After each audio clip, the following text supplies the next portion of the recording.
side, so we'll have a more round table.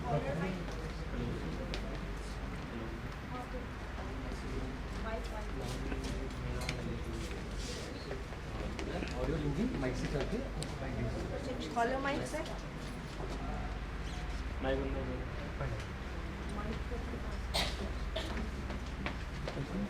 Just wanted to go around the room and all of us please introduce, we all introduce ourselves to each other and say a few words about what is your interest with regard to rural transformation, particularly in the areas of healthcare and nutrition.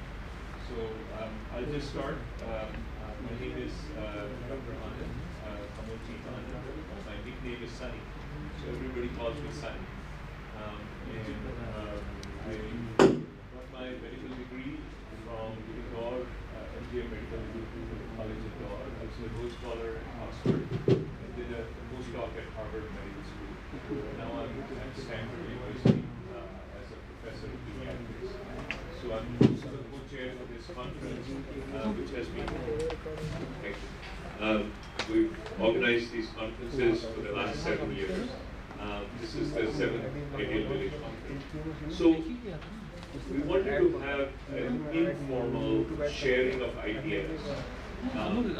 Ideas, challenges, opportunities, lessons learned, so that we can help to solve the problem, start to get a structure together by which the healthcare delivery to rural areas can be maximized or optimized in whatever ways. So this is my introduction. I'll just pass it along and everyone will introduce themselves. Namaste, Shubhodaya. I am Dr. Meena Chintapalli, retired now as a behavioral and general pediatrician. I am nobody compared to my brother, my soul brother. Not in scholastic way, but I always had research brain. My background is I worked for 43 years. I did do a fellowship when all subspecialties were invited into one, that was ambulatory fellowship at University of Michigan, Ann Arbor, and I gave importance to my husband to be in the academics. So I tailed him wherever he went, and so I had to start my own practice. But my interest was the human development and why children are suffering and not learning when everybody's born the same. That was probably a divine call. I don't know, 1979 onwards. And in my opinion, I saw cases where they came with a lot of troubles and physical as well as mental illness and not learning. I found out the solution was not to let them get stressed out. And love was very important. Then my background, I have to say, I dived deep into this because my patients were getting better when I brought the love into the family.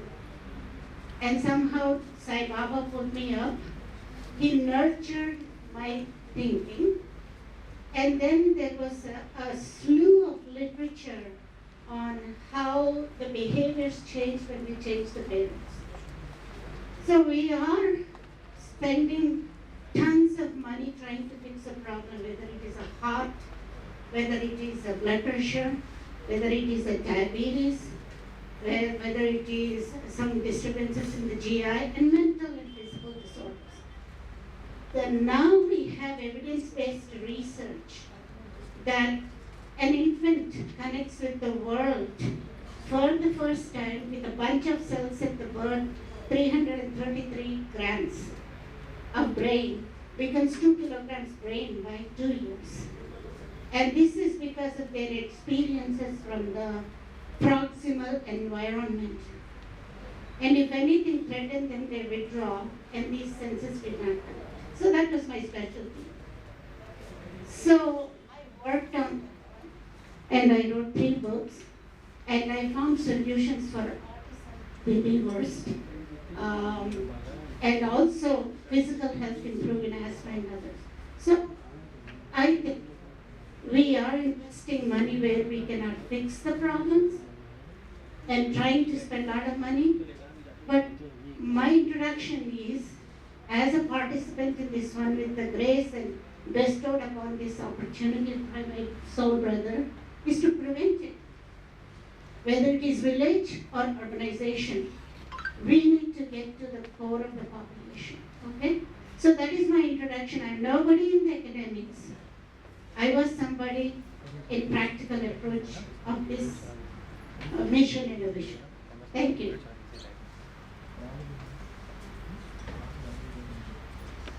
Just tell us what your interest. I am Dr. Asutosh, Associate Professor in Institute of Management Studies, Day-2. And sir, my interest area is related to supply chain.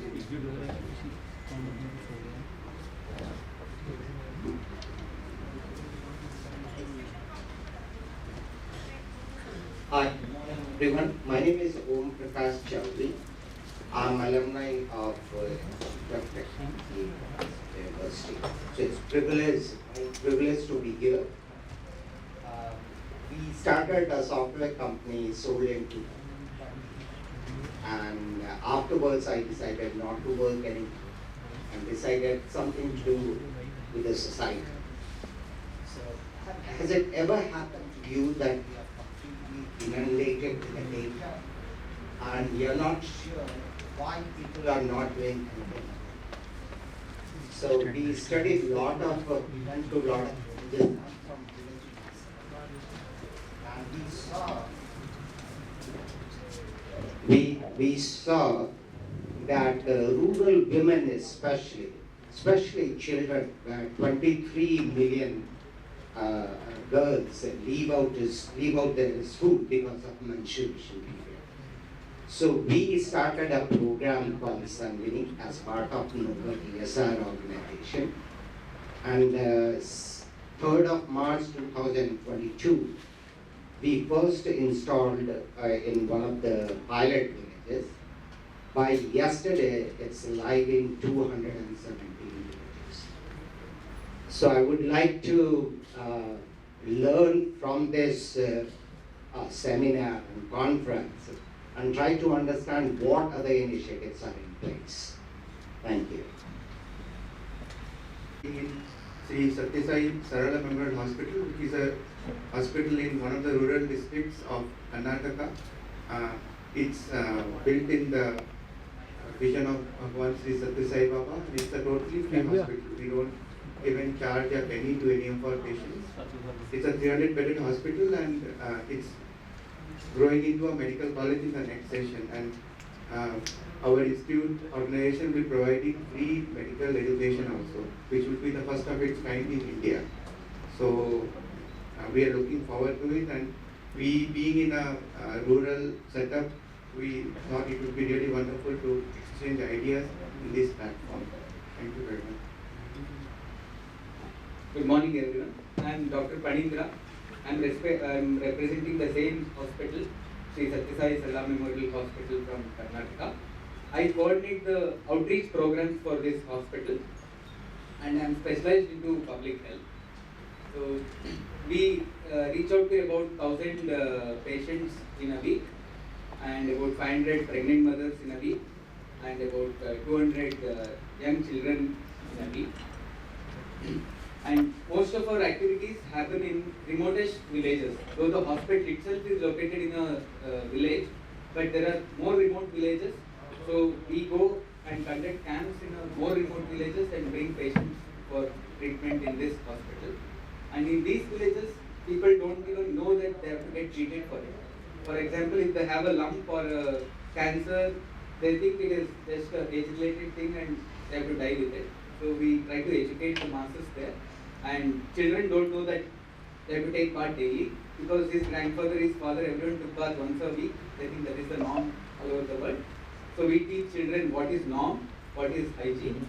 So all kinds of health education and some nutritional supplementation, and then healthcare activities, the integrated program we are doing. So I'm here to learn and see how we can, because we are spending a lot of time reaching the village, we want to add more value to our program so that when we go we can deliver more aspects to our healthcare.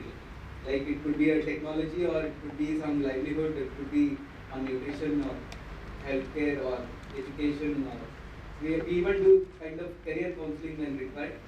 So we are trying to do as many things as possible because we are spending a lot of time to reach that particular place itself.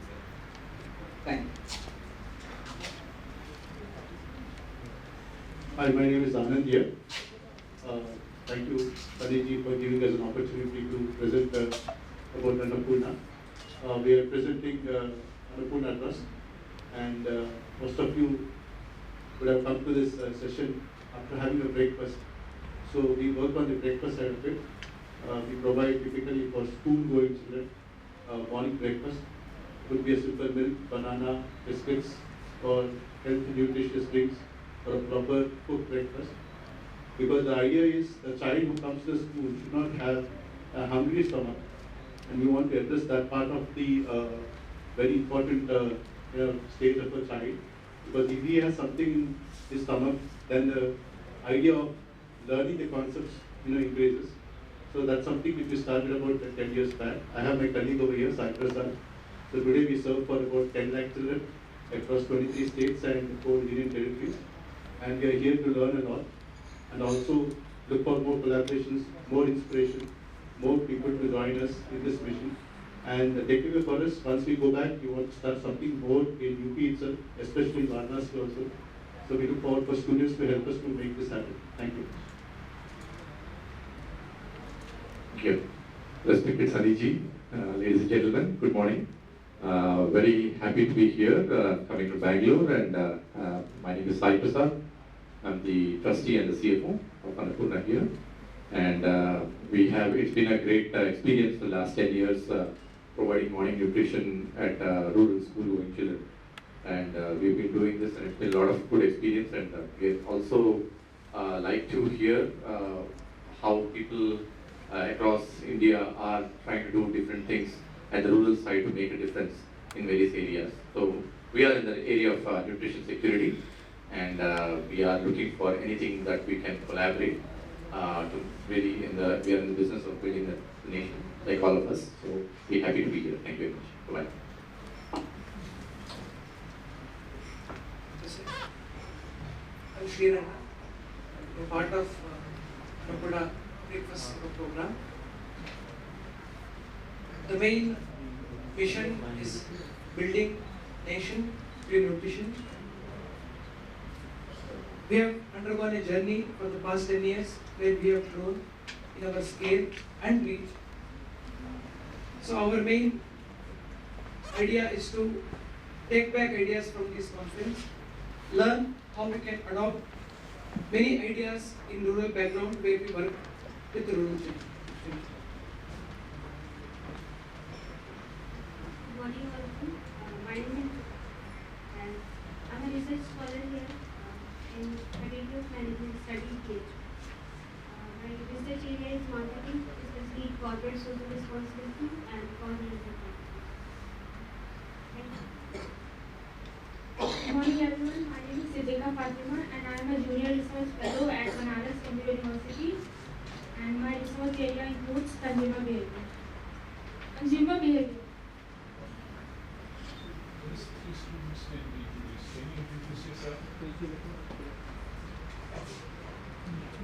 Good morning, everyone. This is Khushi Kushwani. I pursue MBA and I am in first semester.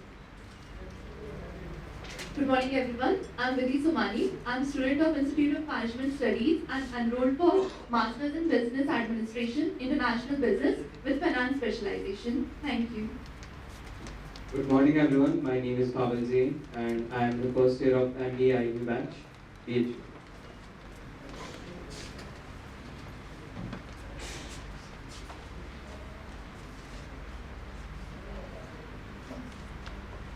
Good morning, everyone. My name is Krishna Sahu. I am a research scholar involved with PhD, and my specialization would be in HR. Good morning, everyone. My name is Anshu Chauhan, and I am junior research fellow at the Faculty of Management Studies PhD. Good morning, everyone. My name is Ananya Singh.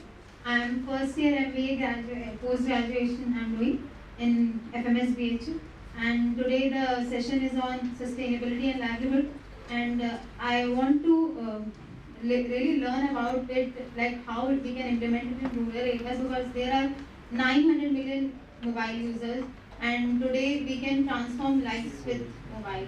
So I want to know how we can reach there and how we can actually implement in practical terms. Thank you. Good morning everyone, my name is Deepshika and I am pursuing MBA, first year MBA IB. Good morning everyone, I am Tanisha Jain and I am first year student of MBA batch of IMBHU. Thank you.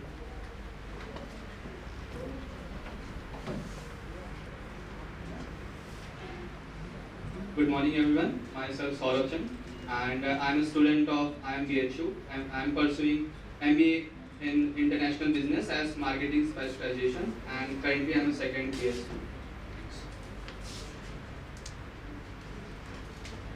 Good morning everyone, I'm Anushri Chatterjee, here an MBA student at the Faculty of Management Studies.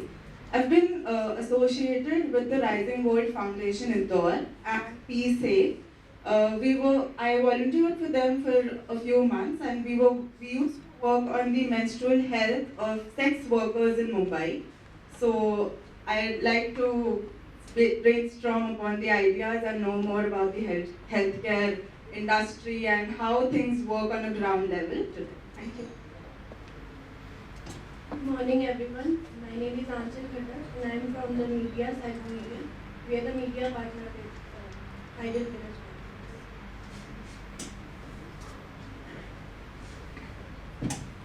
Good morning everyone. I am Dr. Kalpana Anand. I am wife of Anand Nordalia and I've done PhD in education, online education, and so I used to help training large number of teachers at a time. So 10,000 teacher training program which I Bombay started.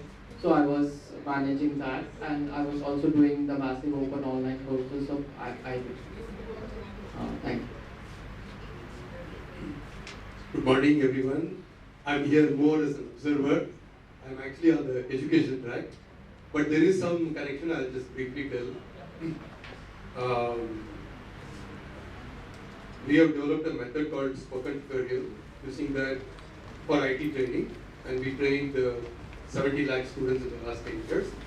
Then we extended that to health and nutrition, in particular the first 1,000 days of a baby, and we got some amazing results. In fact, in the rural district of Nandurbar, the tribal district, it borders Gujarat, Maharashtra, Gujarat.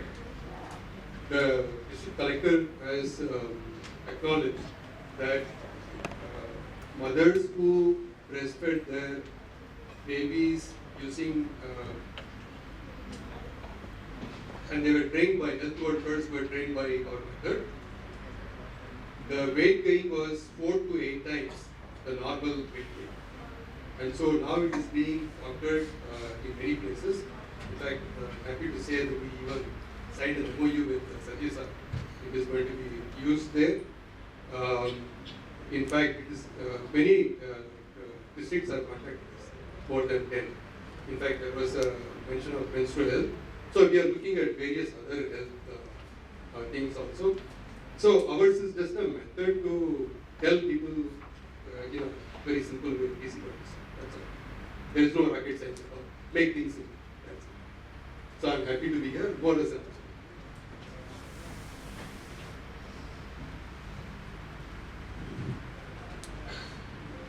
Good morning everyone. I am Kajal Tolani, research scholar in FMS PHU, and I am working on topic of financing of social enterprises. So somewhat I am also concerned with health and nutrition, as I have seen many of the social enterprises in India are also working for healthcare, and they are coming up with the technologies that are affordable and that can be provided to in the rural areas at a very affordable and reasonable cost. Thank you.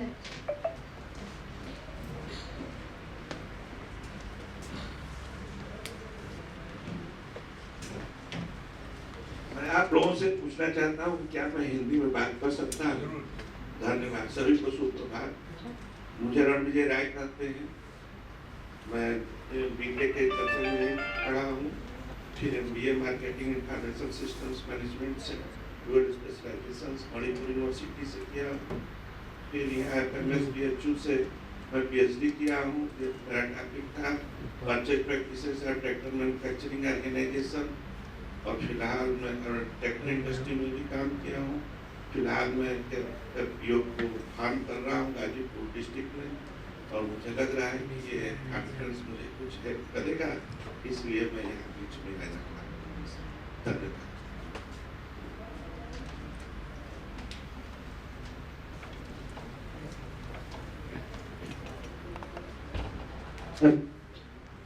Hello. Good morning, everyone. I'm Professor. I'm Kuldeep Pukai from South Kashi of India, that is Pandharpur from Maharashtra.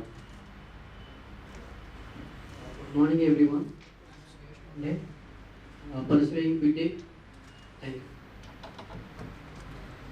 Good morning, everyone. I am Swapnil Basavaraj Masabar. I am pursuing BTech from S.A.I College of Engineering, Pandharpur.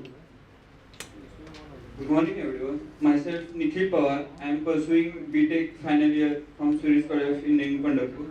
We are working on the development of agricultural equipments, and I am happy to be here. And I think I will learn few things from here. Good morning, everyone. My name is Bashveshwar Rajendra Bidri. I am from Pandharpur. I am pursuing my BTech at S.A.I College of Engineering, Pandharpur.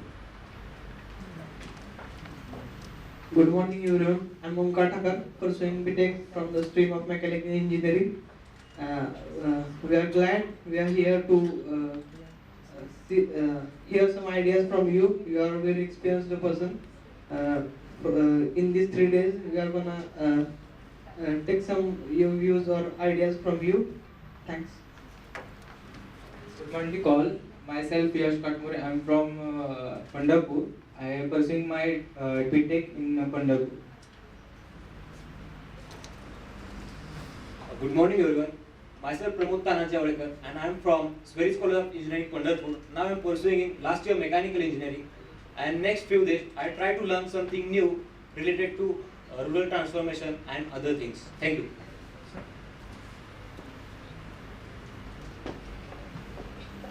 Good morning, मेरा नाम नरेश कटारा है और मैं शामलाजी गुजरात से आया हूँ।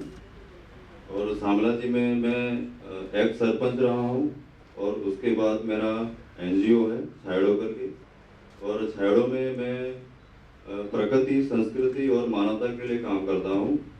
और ये पूरा ट्राइबल बेस्ड एरिया है, और यहाँ पे मुझे पिछले 12 साल का एक्सपीरियंस है। तो हम मानवता के लिए आरोग्य और रमत-गमत और वो सब सेवाएं देते हैं। Thank you.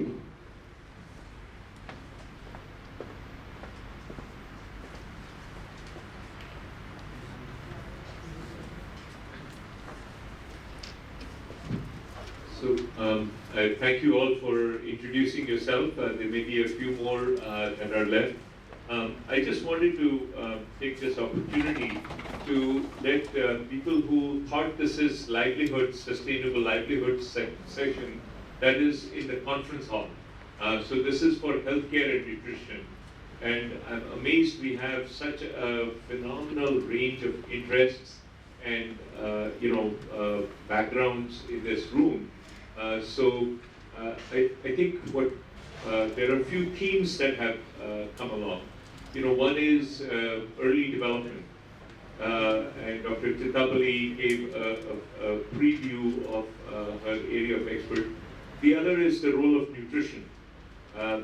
One of the things Anand, Kanwaljeet and I, we were talking about when we, in the early days of Annapurna, there are studies in 6-7 different countries which show that growth of the child occurs when the child is sleeping. So only when children are sleeping, that's when there's a gland in the brain called the pituitary gland. It releases a hormone called the growth hormone. And this growth hormone is what is responsible for the body to grow. शरीर का विकास, शरीर की प्रगति उसी से होती है, growth hormone के release से. So जब बच्चा सुबह उठता है, उसके तन में जितने भी फैट्स हैं, कार्बोहाइड्रेट्स हैं, प्रोटीन्स हैं, सब यूज अप हो जाते हैं. They are completely exhausted because the body has used them up to grow. And then the child goes to school. And now the child has to not only sit in the class, the brain uses the highest amount of energy, it's the most active organ in the whole energy, so in the whole body. So basically, all those tissues that were made, that were created or manufactured during the sleep, those tissues are all broken down in order to supply glucose to the brain. And so you can see how children from the villages are stunted, they don't grow very well. उनका कद नहीं होता, उनका weight नहीं बढ़ता. जितना city के बच्चों का कद और growth होता है, development, brain development भी. There was a study done by, it was called the N-Haynes study. For 20 years, they followed these 15,000 children. And they found that children who had breakfast, they had a much higher cognitive development, brain intelligence quotient, their scores were much higher. They had greater academic success, and they went on to higher socioeconomic status in their life. So that was the trajectory that was set by this early period of nutrition. That is, so one of the things that we need to try to brainstorm about is how to provide nutrition. This body is just a food body. The essence of everything that we have consumed is what has made this body, grow to where it is. The other thing that children need is love and understanding and some degree of support as they are learning to function in their early childhood. So these are some of the problems. If we can solve this, then we can solve the long-term problems of diabetes and hypertension and heart attacks, mental health problems. If this early part is taken care of. And truly, this has an important economic impact because, only a healthy body houses a healthy brain which can, study and work hard and gain, have gainful employment. So that is one of the things. So let's talk. We will talk about all the other issues as well, but let's talk initially about how to provide the right environment for in families that are in rural areas, how to get them to get nutrition and health care to their doorstep. अगर आप कहेंगे किसी भी परिवार को कि आप 5 kilometre चल के जाइए, वहाँ पे आपको ये न्यूट्रिशनल सप्लीमेंट मिलेगा, वो तो नहीं जाएंगे. उनको खेती बाड़ी से ही फुर्सत नहीं है, उनको अपनी गायें देखनी है और घर के हजार लाखों काम हैं, बट वो इतनी दूर वो समय नहीं बर्बाद कर सकते. पर उनके घर तक अगर कोई आए और कहे कि ये पोषण है, इस पोषण से आपके बच्चे का बहुत अच्छा विकास होगा, उसका ब्रेन डेवलपमेंट होएगा, तो फिर जरूर उस चीज में वो. So it is that last mile, and all of these management, gurus who are with us, future gurus, even though they may be students now, they can help to solve this problem of the last mile, how to deliver nutrition and health care to the doorstep of families who are in the villages. So please speak up. This is working? Okay. So if people have comments and ideas, yeah, let's speak up. This is open, non-structured brainstorming session.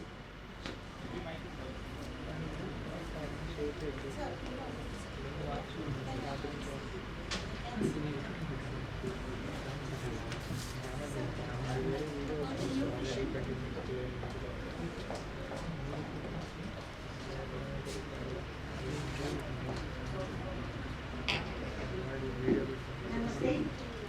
So, although I had accumulated experience with Baba's grace on development of the brain, it's not just the brain. The most important thing, as my brother said, is the nutrition. And it's nourishment, love and discipline, nutrition and care. As Annamaya kosam, Manomaya kosam, Nanamaya kosam, Anandamaya kosam, Pranamaya kosam, they go together from before birth. So we can offer education because all of the people here who have the electronic system, IT system, where you can provide the education online, make videos, animations and everything, talk to the parents about before, while they're pregnant even, how they should monitor the brain boosters and the immune boosters. Because a lot of people do not make connection between the nature, the food and the brain. They're interrelated together, making a bionic balance also. For instance, it is easy for a mother who is stressed out all the time and to give a breastfeeding. And how much is she educated about the breastfeeding while she is carrying the fetus, and what are the important things besides being very spiritual, calming, and making this yoga, meditation, all those things to calm the internal mind. If that is not there, the breast milk gets suppressed. But for the brain growth, we need the DHA, ARA, omegas in a proper balance. And that doesn't come and they easily give up. And who is going to teach them about infant is the best breast pump? And preparing them. And I already have this video links on my website, encouraging the mother how to do breastfeeding, how to stay every 2 hours, how the baby should teach them how to space it out. So from the breastfeeding, exclusive breastfeeding in the first 12 months, as we introduce, it's not the money that is important because there are so many resources. Everybody has a moringa tree, everybody has fenugreek, everybody has access to fennel sheets. And if they even learn that these drumstick leaves are galactobox, if they know this fenugreek sprouting is very important, it doesn't cost any money. They need to give themselves. So we need to teach them, and that's my expertise. I train people on this. And then, as the infant is introduced to solid foods, everybody mixes up, cereal and banana and everything, makes pongal and feeds it to the brain. And if the brain is hardwired, because there was no connections before, we need to hardwire them for immune boosters, spinach. How much we have, in India, palak. Palak is so important. How many people really boil palak without salt, take the juice, into that add a little cereal, make a very fine powder with rice powder, mix it together, a squirt of breast milk and feed to the infant. They spit it out because of tongue thrust reflex. If you give it repetitiously, in 7 days, the brain is hardwired to accept the taste of the spinach, which has neuro brain developed products as well as nourishment. And then you introduce vegetarian legumes. Why do you have to give meat? That causes autoimmune reactions and everything. I'm not getting into the food culture. But so the nourishment, nutrition is very important. It doesn't have to be expensive. Once the infant is 12 months old, why can't we prepare? There is a lot of oats, a lot of millets, a lot of things, including quinoa is a very essential part of the nutrition. And quinoa causes brain chemicals to calm the brain down. We have created a very aggressive society for impulse gratification, not waiting for anything. It is not only nutrition, the nourishment is intentionally giving an infant a space to explore, learn language and literacy through communication. When both mom and dad go for village thing, what is grandmother doing? So my recommendation is make every government school have Anganwadis who are in charge and train the Anganwadis about transferring social emotional learning. The social emotional learning has individual components, which is identifying themselves in space, having a belongingness, understanding emotions of others, and measuring those emotions and controlling their emotions. It just doesn't come. It started with a back and forth reciprocal nourishment to the brain from the caretaker to the infant. And if that is not provided, that is also nourishment. So you feed through all the senses. And unless somebody is speaking in a very melodic, rhythmic way of what we call it as parentees, the infant doesn't listen. When there are loud noises and lot of music, hip-hop music, or loud noises in the house, which is natural tone of voice for a man in the house or a woman in the house, infants don't know how to close their ears or shut down. And when they shut down, they block 600,000 cells per minute, connecting 10,000 times, millions of minutes are lost. Minutes again. Like this, the nutrition with the omegas, like flax seeds, the natural omegas like ghee, or monounsaturated fatty acids like safflower oil, and olive oil, it's expensive, but safflower oil can be added to the infant's food from the beginning, besides the breastfeeding, and then keep on with this one, cooking vegetables and frying, legumes and pulses are more introduced, and millets. You can prevent obesity, you can prevent diabetes, and with the internal relaxation that you can provide for social emotional learning by teaching the competencies of the caretaker, you have provided nutrition to all the senses. And this could be cognitive, exploring, problem solving, everything could be done just with the daily gadgets in the house. You don't need the nesting cups to buy in the village. There are so many vessels that go one inside the other, we can teach a lot. So like this, I had so many ideas.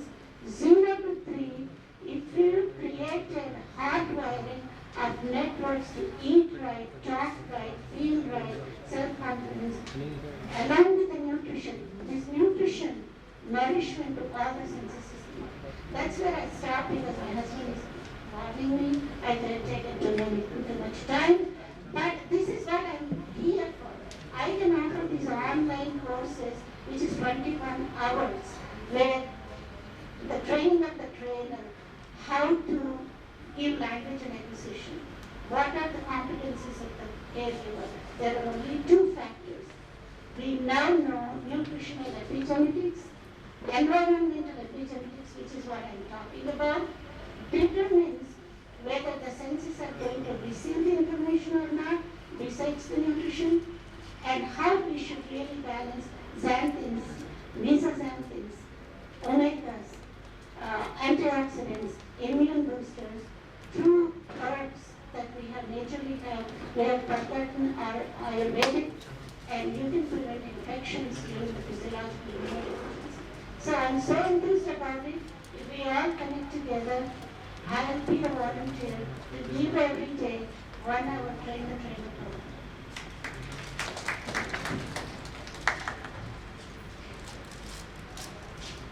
Can I ask you some questions? Yes. So I understood this is so obvious. It's obvious that it has to be done. So I understand the various components like awareness generation program, that is an absolute must.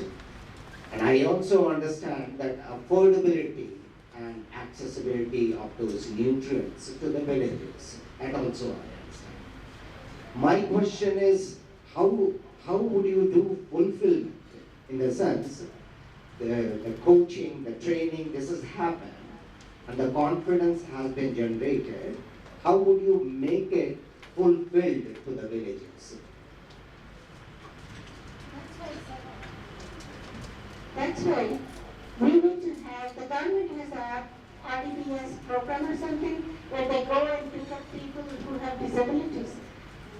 Invest the same movement with Anganwadis, primary healthcare workers, ASHA workers being trained, and create a space in every government school where these children are dropped by the parents there.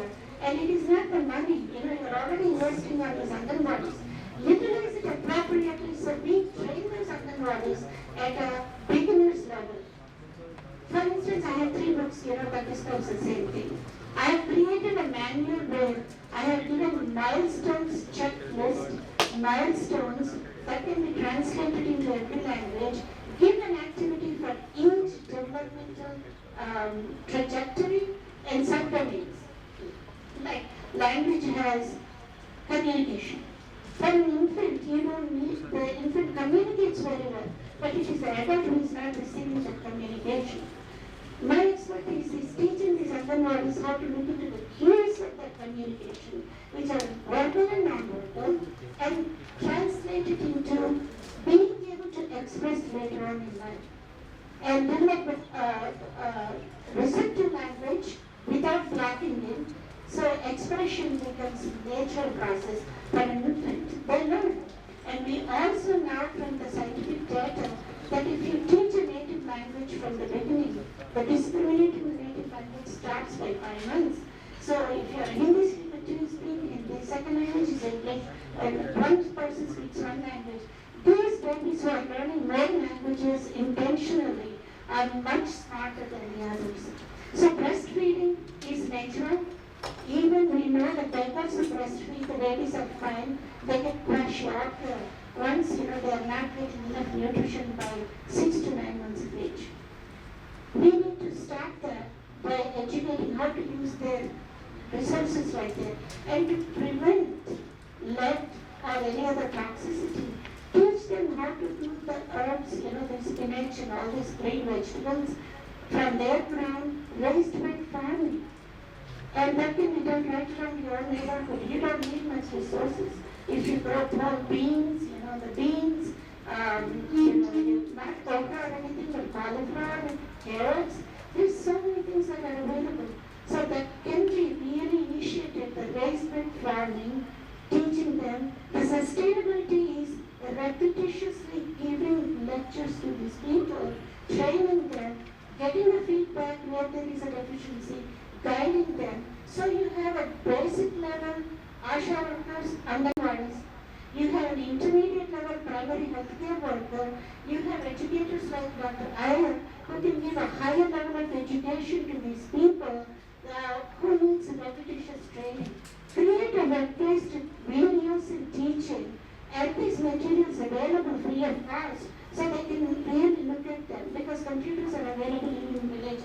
If they have an iPhone, they can do it. Not iPhone, everybody has a smartphone now. They can look at it. So we can use the technology by coming together, leaving the turf battle, how we can make it. I see a vision that it could be doable in villages as well as in the cities because we're starting to do that. We're not paying attention to how we are relating to an infant with the adult caretaker competencies and teaching the adult caretaker intentionally to give a space for exploration, communication, and calmness which can be brought. In America, we are teaching yoga and meditation mindfulness to 18 months old going to the daycares. We have a Head Start program where free meal is provided for food insecurities. And there are 20 million children who go hungry when the schools close. And there are programs for those. We can redistribute resources.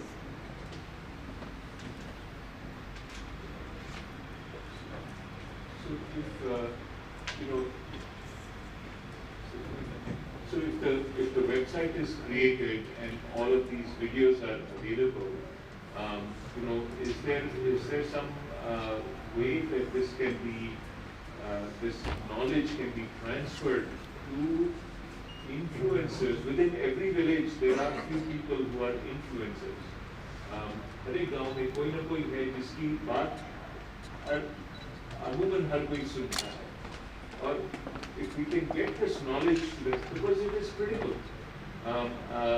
Usually, mothers, first-time mothers in villages are very young, and they don't have any knowledge of breastfeeding or nutrition, or their self-care is also very important. So how to care for themselves as they're carrying the baby and after they've had the baby.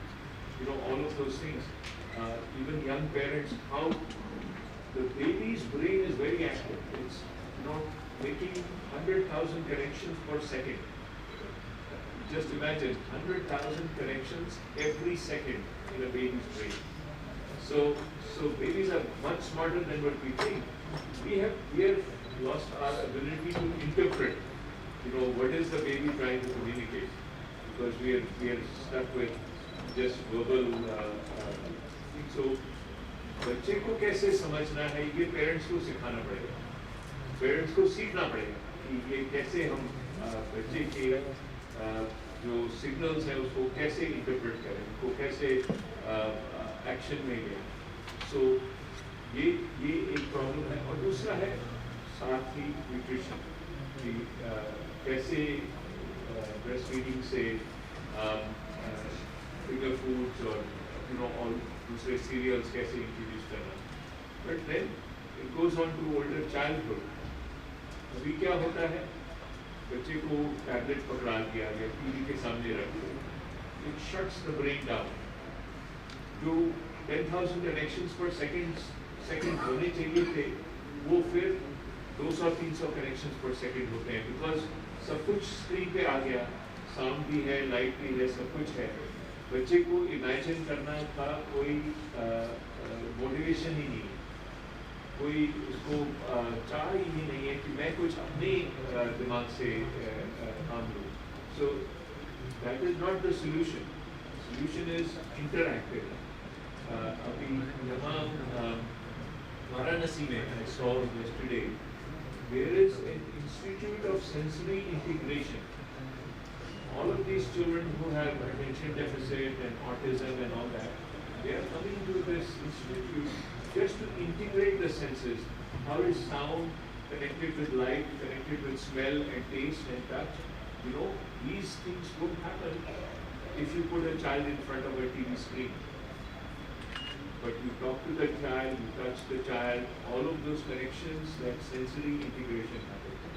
जितने भी उनकी ज्ञान इंद्रियां हैं वो एक दूसरे के साथ बात करना शुरू करती है. टोटलिटी उसको समझ में आने लगती है. So what happens I have seen globally and in India too, there is increasing autism. It's 2 to 3 per 100 now, 1 in 40. And there has been studies. I've studied it. Baba's grace, I think I had it in my mind. And Baba always said, telepoison, and who will take care if everybody goes to work if the mother is not home? So putting it all together, scientific data, Catherine Kuhl, Patricia Kuhl from Washington U did studies. She taught Mandarin. Her expertise in early language development. And she's taking kids to learning Mandarin with one-to-one interaction compared to little toddlers who is already exposed to that. And then puts the same teaching material on a TV, on an iPad. Infants who are exposed to the iPad learn zero. Infants who had one-to-one interaction. That's what I mean by caretaker competencies.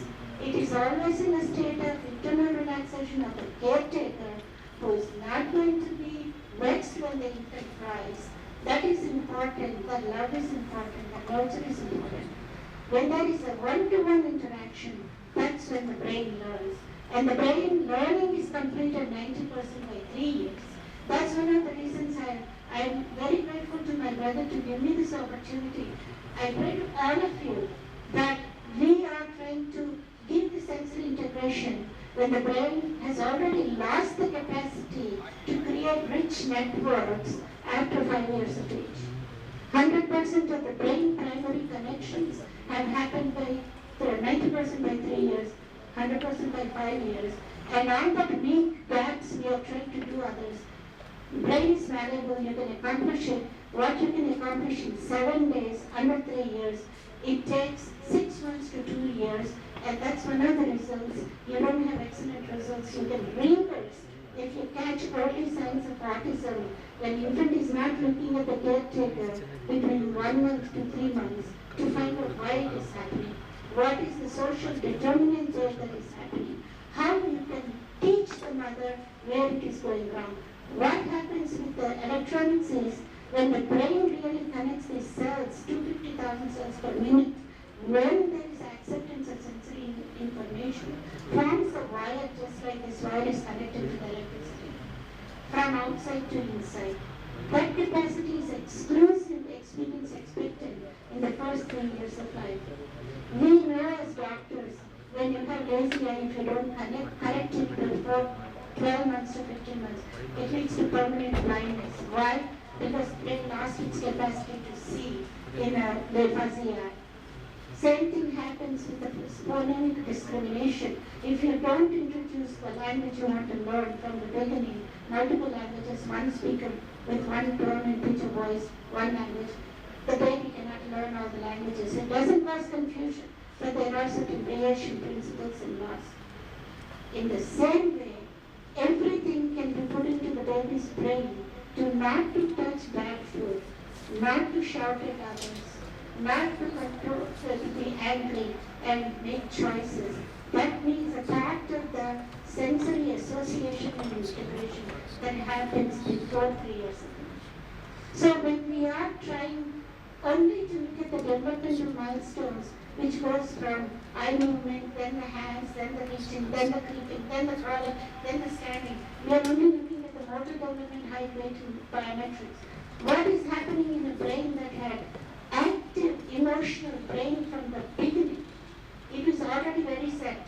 That connects the reptilian brain to mammalian brain to the neocortex, which is a human property. Nobody has in the creation. That can be blocked if the sensory input is blocked. And what these do, electronics, is the kid doesn't eat physiological anorexia because they grow 2 inches per year, gain 5 pounds a year after the 12th month. Parents are frustrated, they have got things to do, whether you are an IIT graduate, working for Google, or whether you are in a villager. They stick them in front of the cartoons. And then the infant eats, they don't even know what they are eating.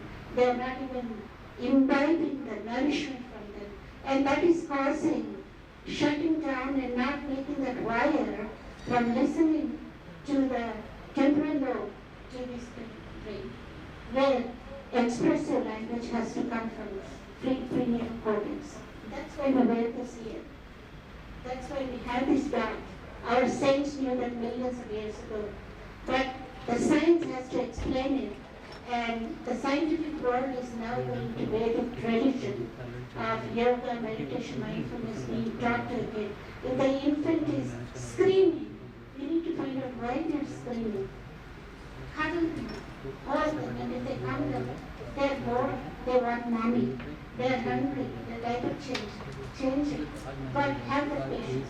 But if a toddler is screaming, tell them to blow bubbles, sit in a corner, breathe, look at, blow the penguin, come back and tell me why you're crying. You want this or you want that. If baby is not eating, they're not hungry, don't force it. So there is a way of you integrate the behavioral management into brain nurture, nutrition networks.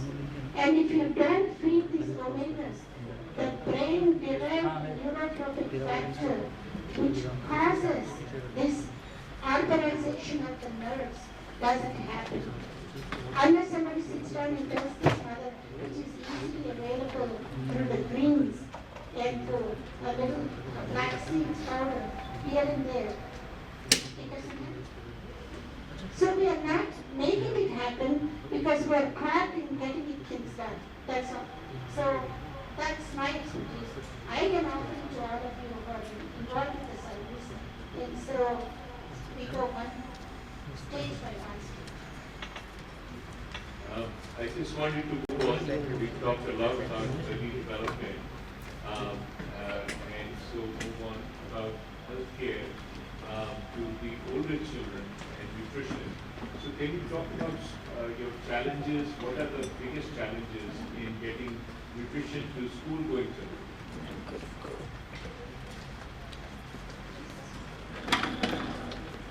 Thanks, Anand. I just want to make this a bit more interactive, especially with the students over here. I could see almost 40 to 50 students are here. Most of you could be postgraduates.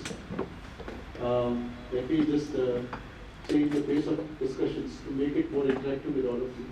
Are you with me? Yes. Yes? So I have 4 questions for all of you. And whoever answers the questions will get a special prize.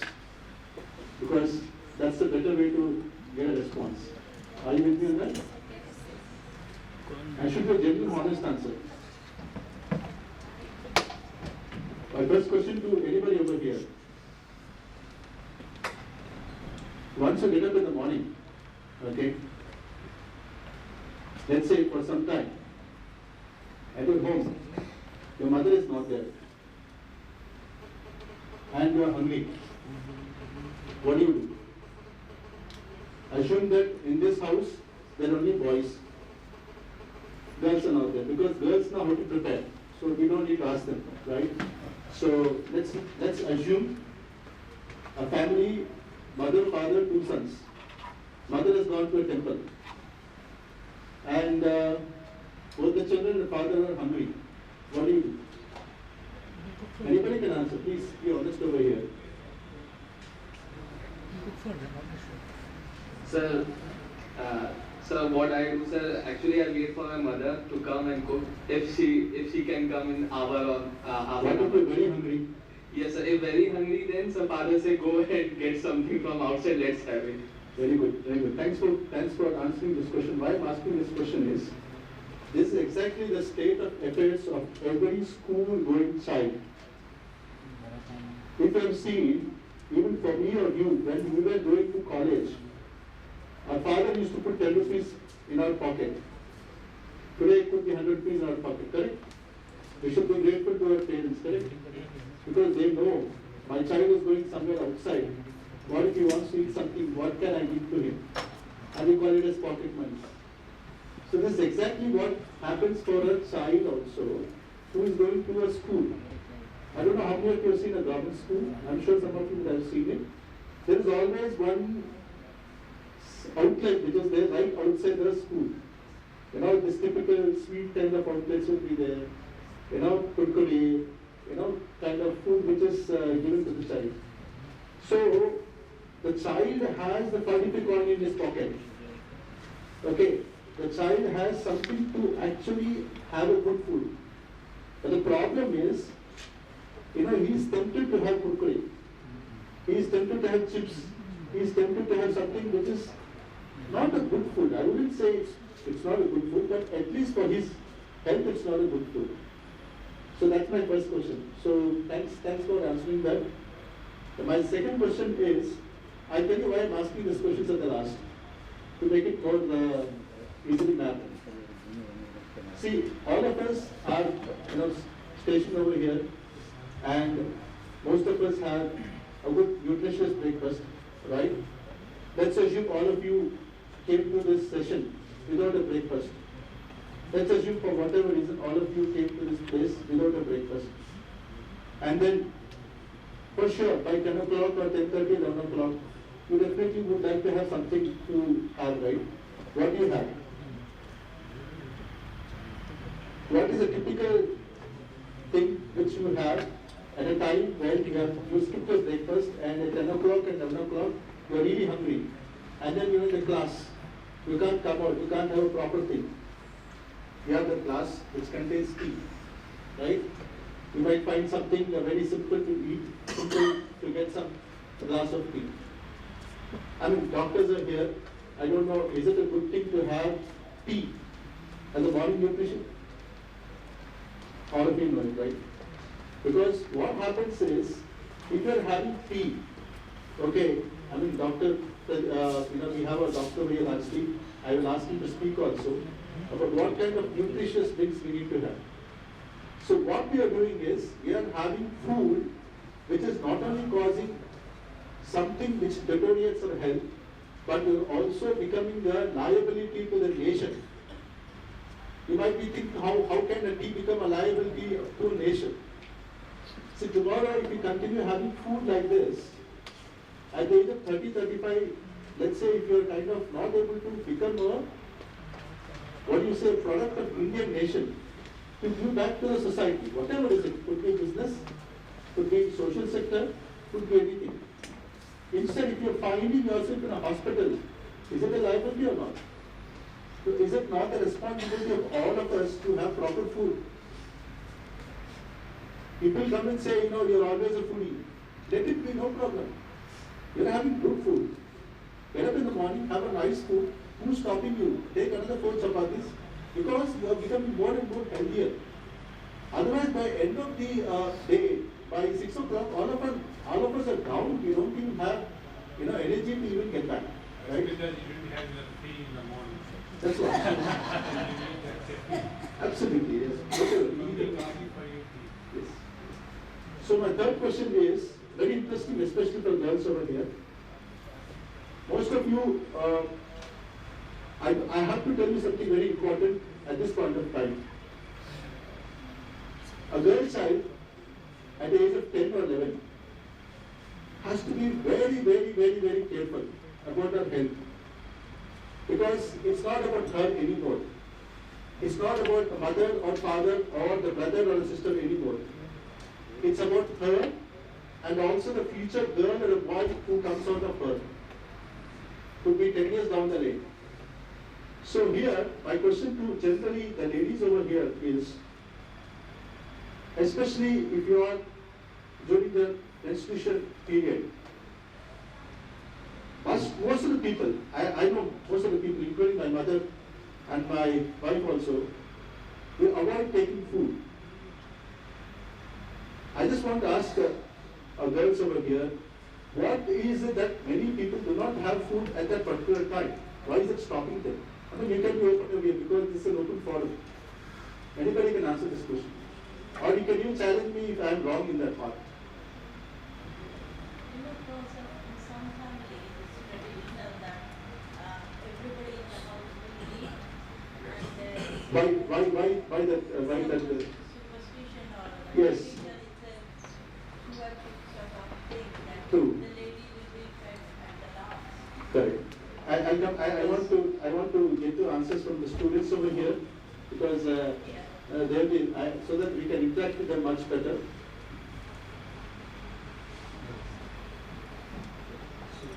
I was not aware that girls don't eat during their monthly periods. Is that true?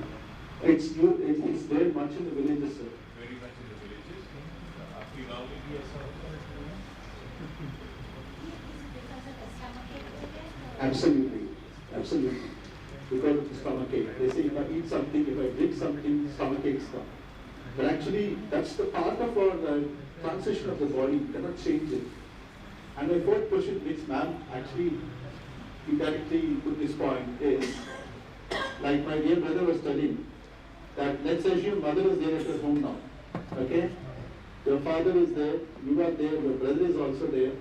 Your mother has prepared a good aloo paratha for you, for your father, mother, son, and also any other friends, anybody. Who is the last person to eat at home?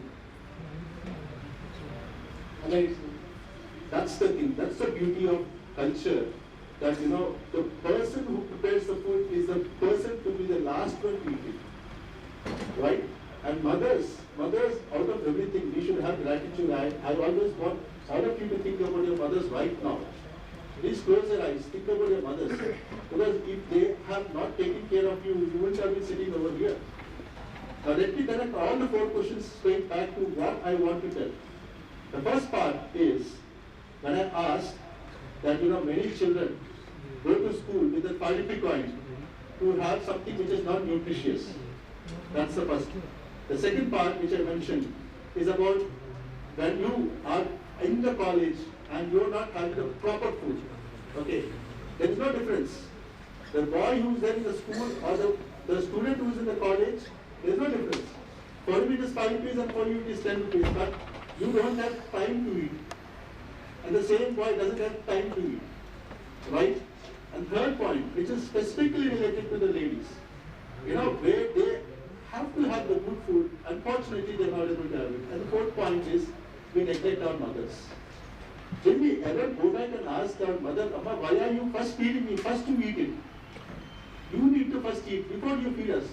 Because you are like, and I wouldn't say it's basically like you are talking about a mother who is also behaving like a servant, like a maid, preparing everything for us, and then at the end she is having it.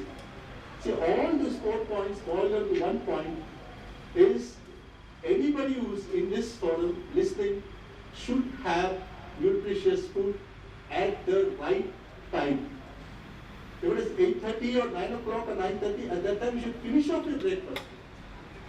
I mean, if you are studying, finish off at 9 o'clock. You have something to eat, eat it. Eat something relevant. Don't take kurkures, don't take some chips, etc. Because that's not going to help. So why I'm bringing all this point is, accessibility of food is there. Accessibility of food is there. The problem is, willingness to have it at the right time is not there. Am I correct or not? Is it correct or not? Am I making sense? I know 10:30, 11 o'clock you want to have a cup of chai. Doesn't make sense.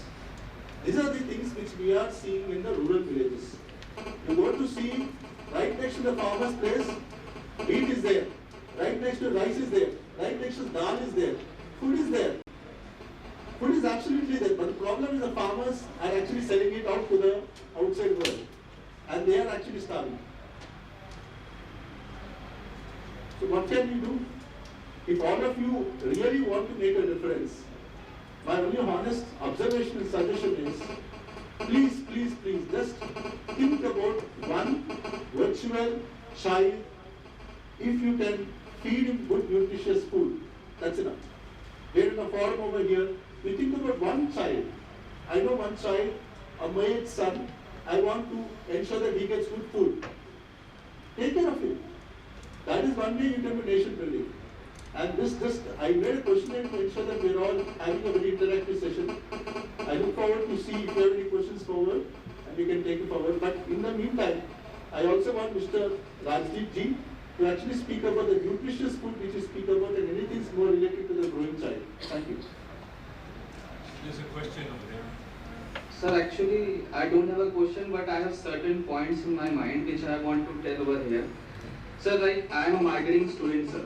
I am pursuing, sir, MBA in international business as marketing as my specializations. So while studying in our courses, sir, we used to study about behavior and culture. So these two are the important aspects that a marketer has to understand in order to be a good marketer. So sir, what I think, sir, and what at personal level, I haven't gone to any Google or any kind of research paper or any kind of thing. But sir, what I observe is the culture disruptions. Like sir, I want to give example. Like when we, like in earlier days, my grandfather and my father used to say that they used to eat grams and peas in the morning, the sprouted thing. And sir, also it was like soaked. And they used to eat that in the morning. And so similarly what happened when this marketing digital kind of thing, TV advertisements and all thing came in, so we used to see that advertisements have a lot of impact on people and culture, and that had disrupted. I want to give example of cornflakes over here. So cornflakes was not a part of our culture over here in India, but cornflakes did what they regularly advertise, and they disrupt our culture, sir. And at that point they disrupt our culture. And so people are actually eating the cornflakes in the morning, and they're not inclined towards having grams and peas in the morning.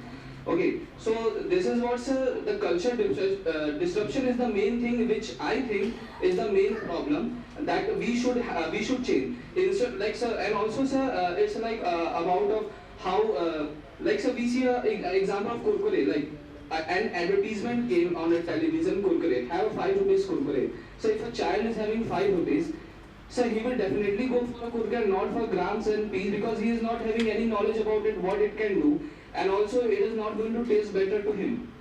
So this kind of these all things are what I think the culture disruptions is the main thing that is causing hamper in this nutrients and other points which we are talking about. So we should take care of this, like how this can be restored. And I think if this is restored and the root cause that is this culture disruption, I think that it has a root cause. And if we hammer on the root cause, then I think we are more able to make things right. My solution is stop exposing children or adults to TV.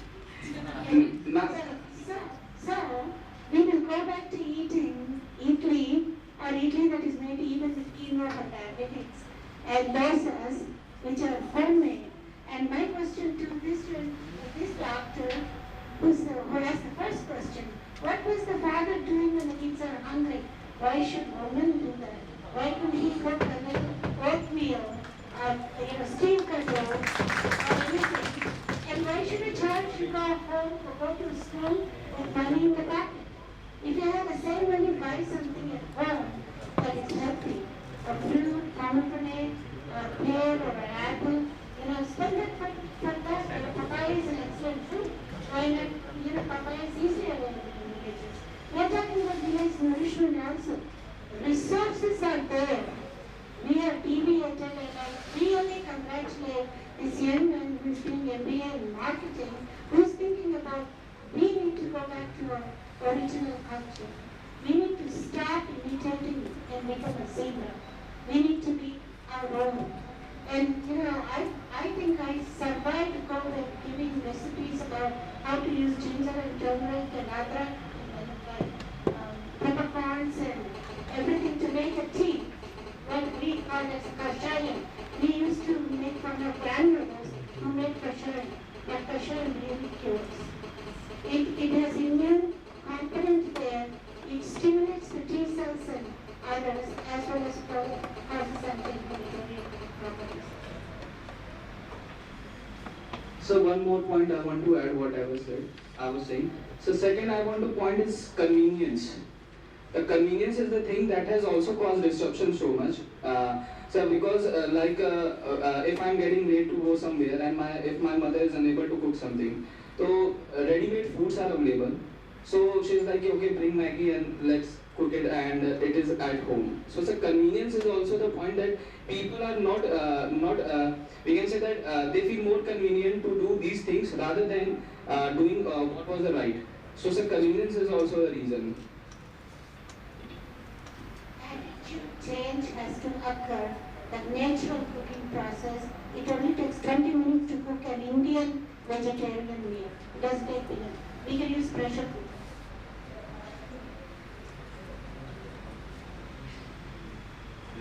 In a rural area, nobody talk about the nutrition food because of they don't know much about protein or vitamins. So how we can aware them about nutrition food?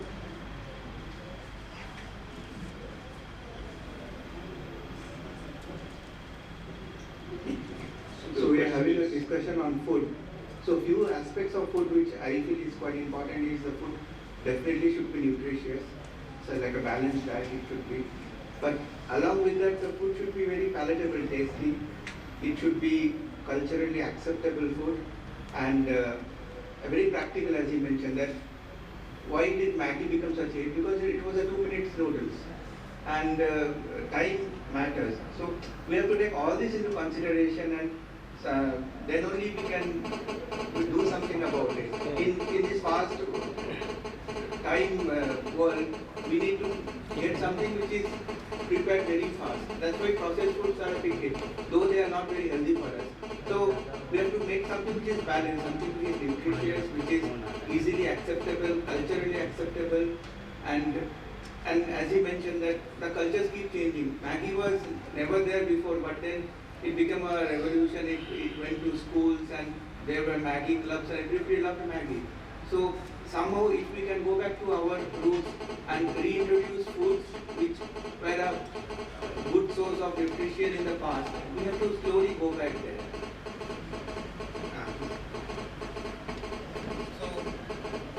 Hello.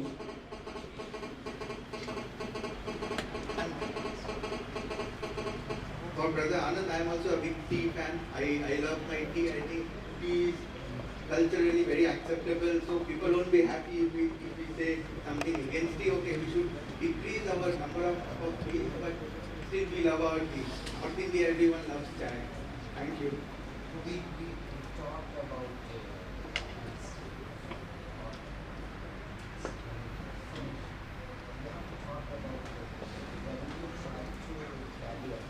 when you try to carry out such implementation at the rural level, what is the success rate and what difficulties have you been encountering? So, as Annapurna, they are working in the villages. So, the influencers for the children in the villages are obviously their parents and the teachers. So, we have to go and sort of make them first understand the importance of nutritious food. Okay, maybe in the villages, kurkure is not that much available, but they may be having pani puris or other things like that. So, it's fine, children will love their pani puris. We can't tell them don't take your pani puri or your chaat. But they need to know that what is also important for them to have other than their fast food. So they do a lot of interaction with their parents, with their teachers. I'd like any one of them to share their experience. measurement, success rate.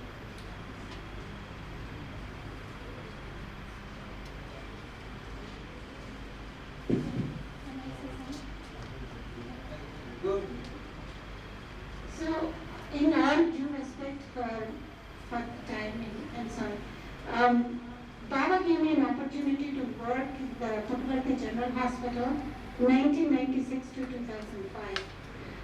And when I first started in 1996, I could find all this innocence and ignorance among the villagers from 21 villages who used to come there, and the diarrhea and everything, and misinformation about breastfeeding and everything. But when we sit down and educate the individual parent, as into the third year, by 1998, I did not see many diarrheas or anything that come there. One teaches the other. That is the best in the village, rural area. They talk about the things. And even the farmers who came with the diabetes, when you talked about, you have the maize, instead of maize and rice, use like wheat and other products like, I don't know, sorghum and others. They got better. So villagers are more innocent, more vulnerable, more educable, and they really followed how to enhance the breastfeeding. They really knew how they could use their own resources that were around, that were just being observed. And that's my take in giving it back to the villagers, that I was able to educate them, and they had less GI problems, and less nutrition problems, and less cooperation for breastfeeding.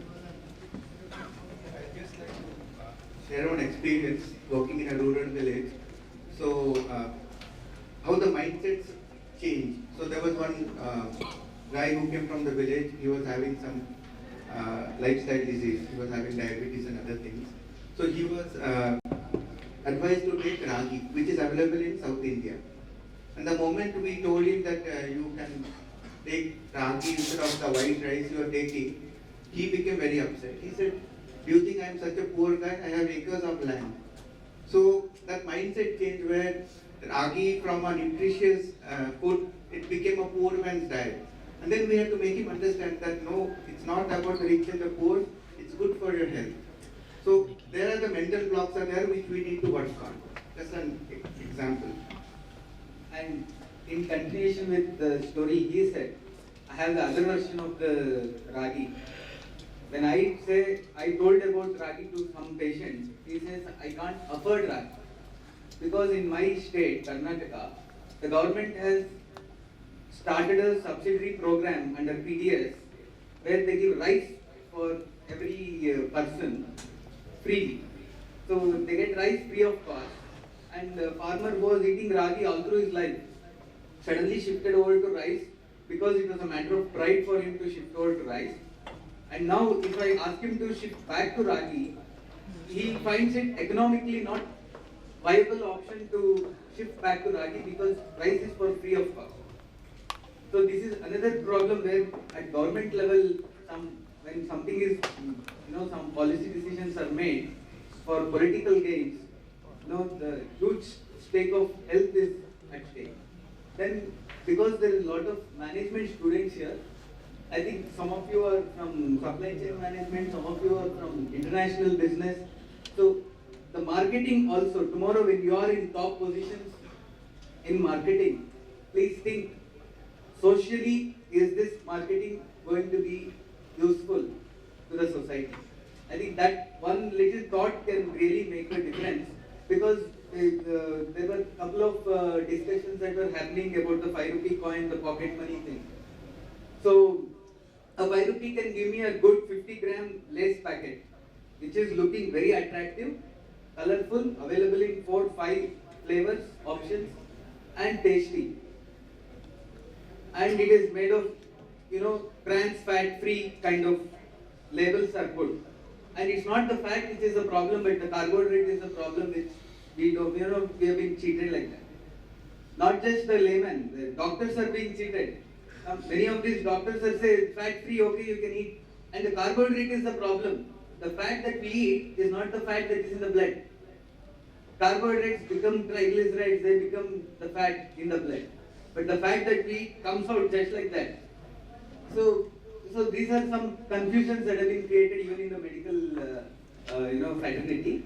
And then coming back to this point of 5 rupee coin. So this 5 rupee coin, I can't even get a banana, because all bananas, we say it is grown in the villages. But what happens is the farmer doesn't buy from the farmer. I mean the businessman doesn't buy from the farmer. All bananas are going to an agent. What happens in reality in a village is, an agent comes at the farmland and he buys the whole bananas from the farmer. He takes it to a wholesale shop, and this shopkeeper in the same village next to this farmland, he buys the bananas from this wholesale shop, not from the farmer. Because he doesn't buy banana from him, then potato from him, like that. This farmer has to go get all the shopping required for 1 week of his shop from a wholesale shop where everything is available. So you can't go to banana farmer today, potato farmer tomorrow, lace farmer or lace shop once again. For him, it is one point solution that he wants, like we go to a mall and shop everything. These businessmen, small petty businessmen, are going and shopping in a wholesale market. So bananas are coming from there. So the 50 paise banana for a farmer becomes a 2 rupee banana for a wholesaler, becomes a 3 rupee banana for the guy who is selling in the APMC market, and then becomes a 4 rupee banana for the retailer, and becomes 6 rupee banana for the child who has to buy this banana. The 50 paise banana became 6 rupees in the same village. But the lace packet is not like that. It is 5 rupees, 1 rupee cheaper, and the child has the 5 rupee coin in the pocket. And the banana is not looking so great, while the lace packet looks very big. So these are some of the problems that this country is facing, and for any developed country, like 20-30 years ago or 40-50 years ago, the US has gone through this phase of non-communicable diseases. And today my country is going through this phase of non-communicable diseases, and this problem is persisting in poor more than the rich. Because unhealthy foods have become cheaper than healthy foods. Apart from all culture, tradition, most important thing for a poor man is the cost. So when we do marketing, when we do lot of this sales, international business, can we somehow bring down the cost? Can we make healthy foods more attractive, or also to be thought? Can anybody remove the middleman to take all these and give via, and just go from the farm to either Heritage or Spencer or to Star Market directly? Eliminate the middleman. Yeah, so that certainly is something that our marketing and management students need to work on, is to how to shorten the supply chain, links in the supply chain, how villagers can buy from villagers, as it used to be in the old age. And even money was not the mode of currency. It was barter system. literally money didn't come into the equation. You gave half a kilogram of rice and you got 12 bananas in return. That was the way things used to work. Except it may not be so good for the economy, but really it will be very good for the nutrition of individuals. I want to bring up a related topic. Actually, any reflections, any comments on that?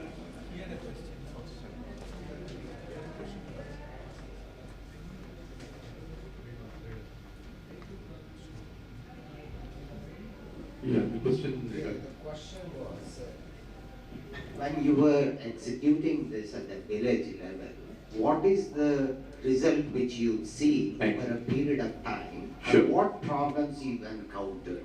Okay, I'll answer this in two questions. The first is what we are actually currently doing, and then second is what is the kind of impact. Okay, you see. Good. Straight, like this, like this. Okay. First, in terms of what.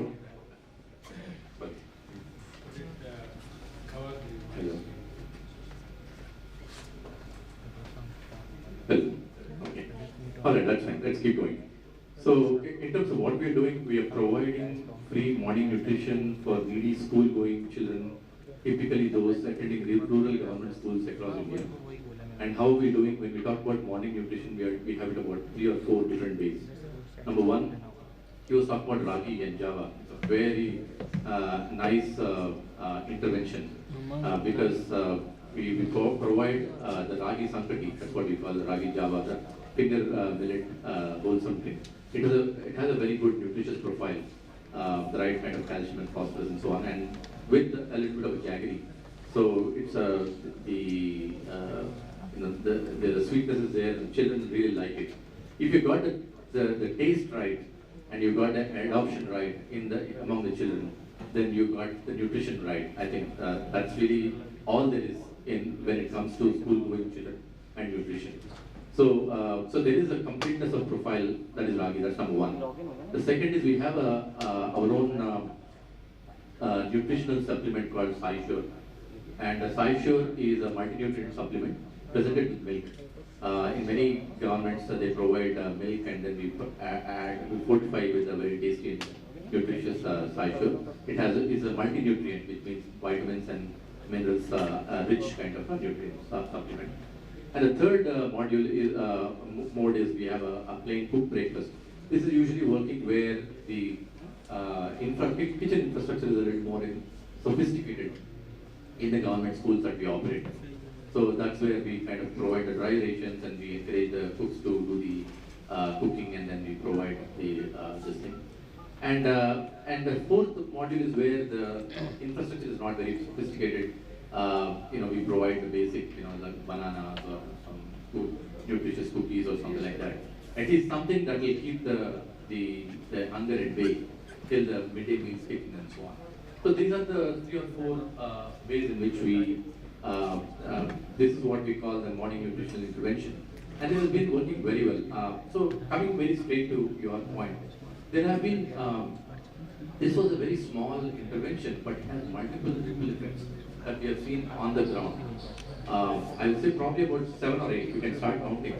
Number one, we have found that the dropout rates have started getting arrested.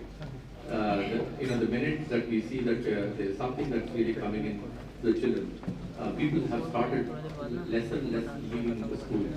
That's the first thing that we have seen. The second is kind of a contrast in the enrollments have started increasing dramatically.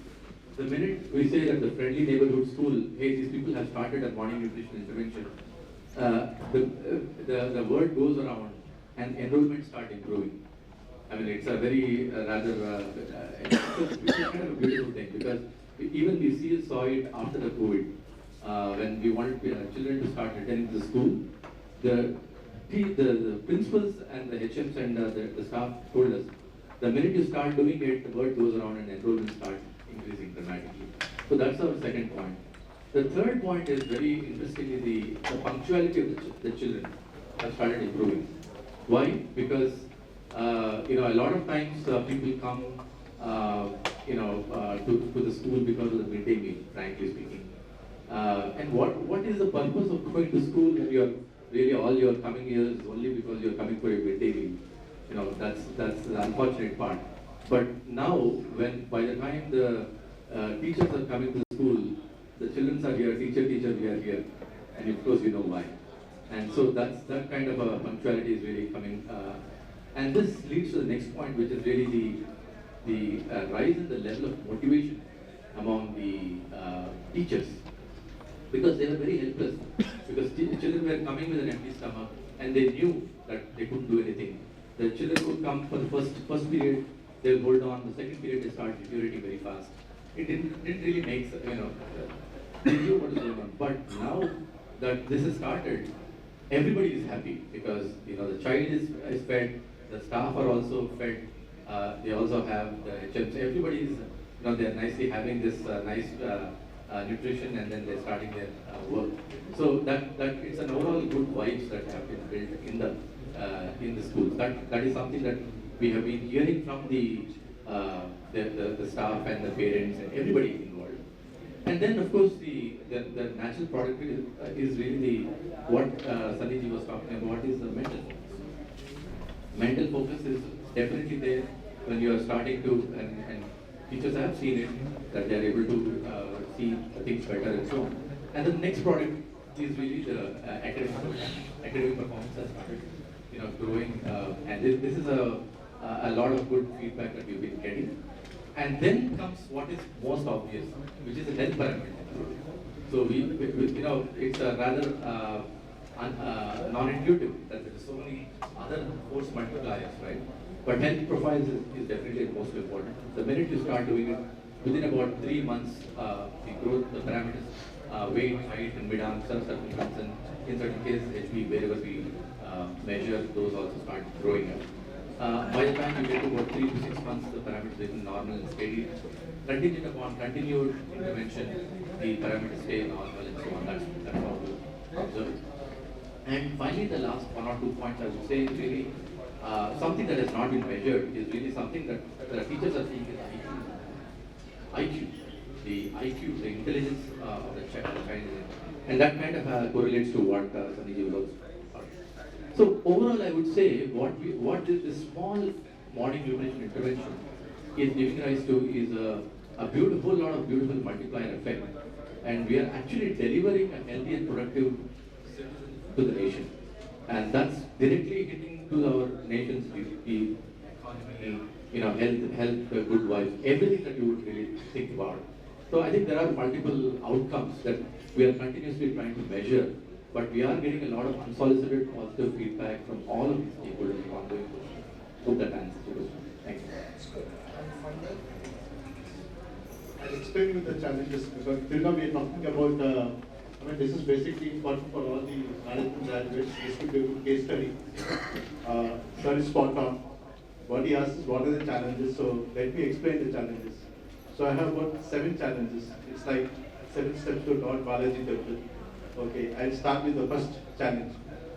The first challenge and the thing which we were discussing is, like what you was also speaking is, willingness to have something nutritious. Okay, the child goes, he still picks up the kurkure packet. Okay, and I tell him, no, you should rather have something good that doesn't go into the child's mind, not to the parent's mind. Parent-teacher meeting happens. There also teachers tell you that 5 rupees to me. I'll collect it and I'll make a good breakfast. It's just food itself. Let the child have breakfast.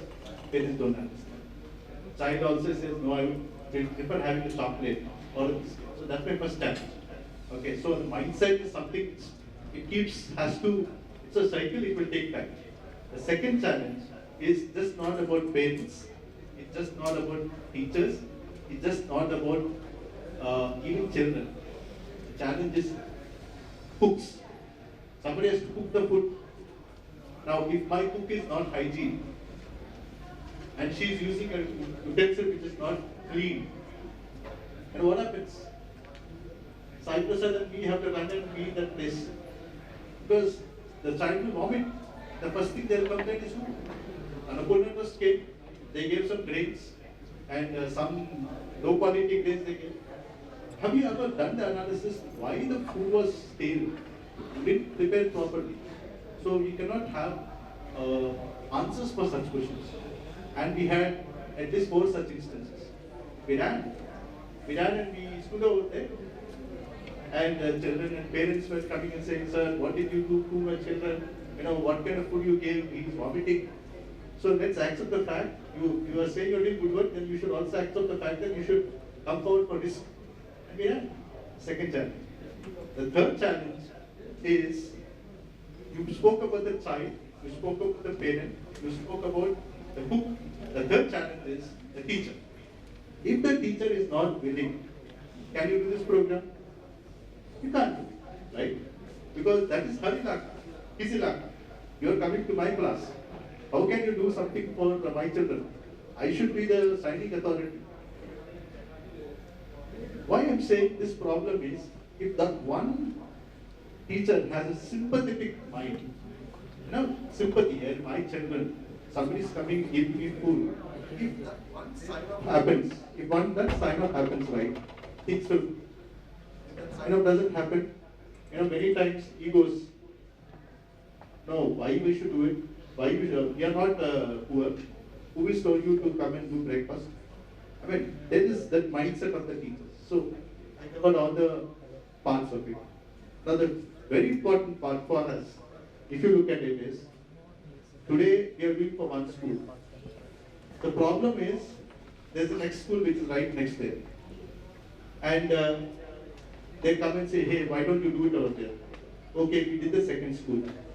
Then they come and say there's a third school, fourth school. Okay, fine, no problem. 10th school. Okay, fine. 30th school they come and say, where are the funds? I mean, where are the funds for us? I mean, we are also, we actually resigned our jobs. I was earlier with HP. He's a director in HP. We resigned our jobs. Whatever money we had, we have put in banks. With the interest which we get out of the banks, we are putting as a donation and running the programs. And then you are here to come and say, okay, there's one more school, do it out there.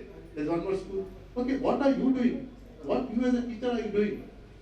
A teacher's salary in a government school is 80,000 rupees, which is an average salary of a 10-year-old software expert in an IT company.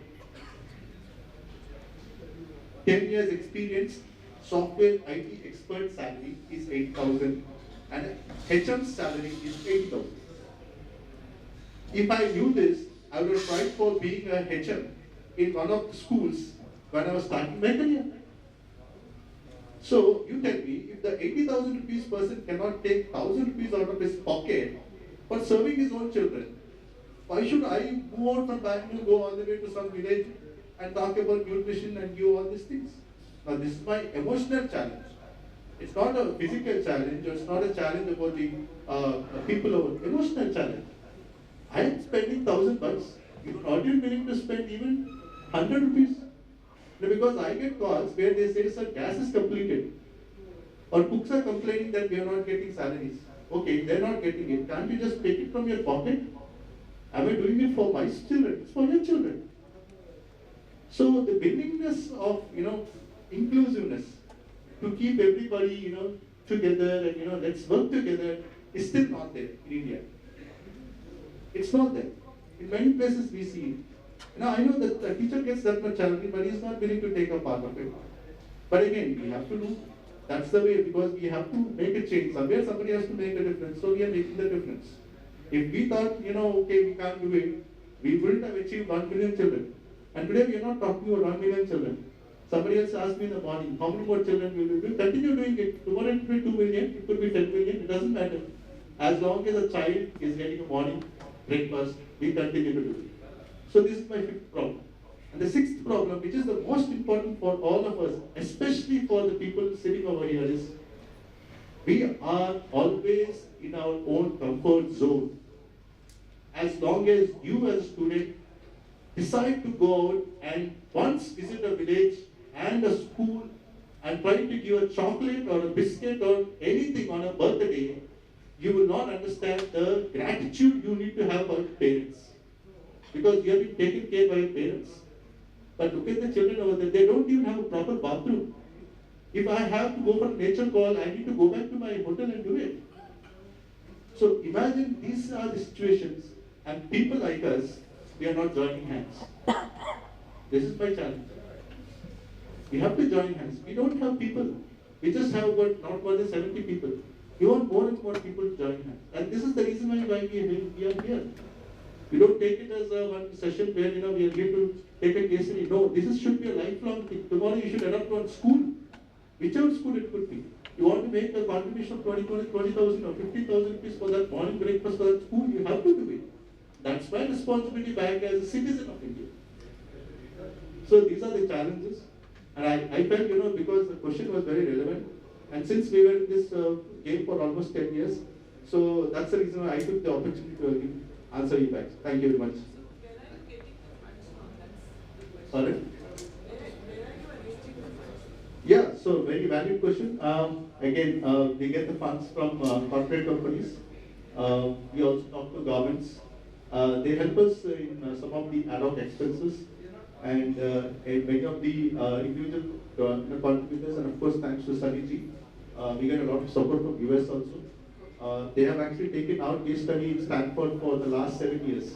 And this is our 7th annual Village Conference, and we've been very thankful to sir for giving us an opportunity. In that way, we've been slightly been able to be vocal about what we are trying to explain. Please connect with me for fund as well from Yeah. our company. Thank you. I just wanted to add one more point. When we started installing sanitary napkins vending machine, Spencer, villages, we had exactly the same problem with the funding. We didn't have, yes, initially we ourselves adopted some 45 villages and went ahead with that. But although I always carry a big bag, a deep bag, and Iksham Day, the same concept goes on and on everywhere. Okay? But they are very good people to here.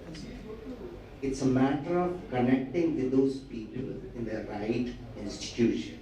And I think that the moment they understand that your soul is pure in terms of executing your project towards a society, I think they come forward with some help.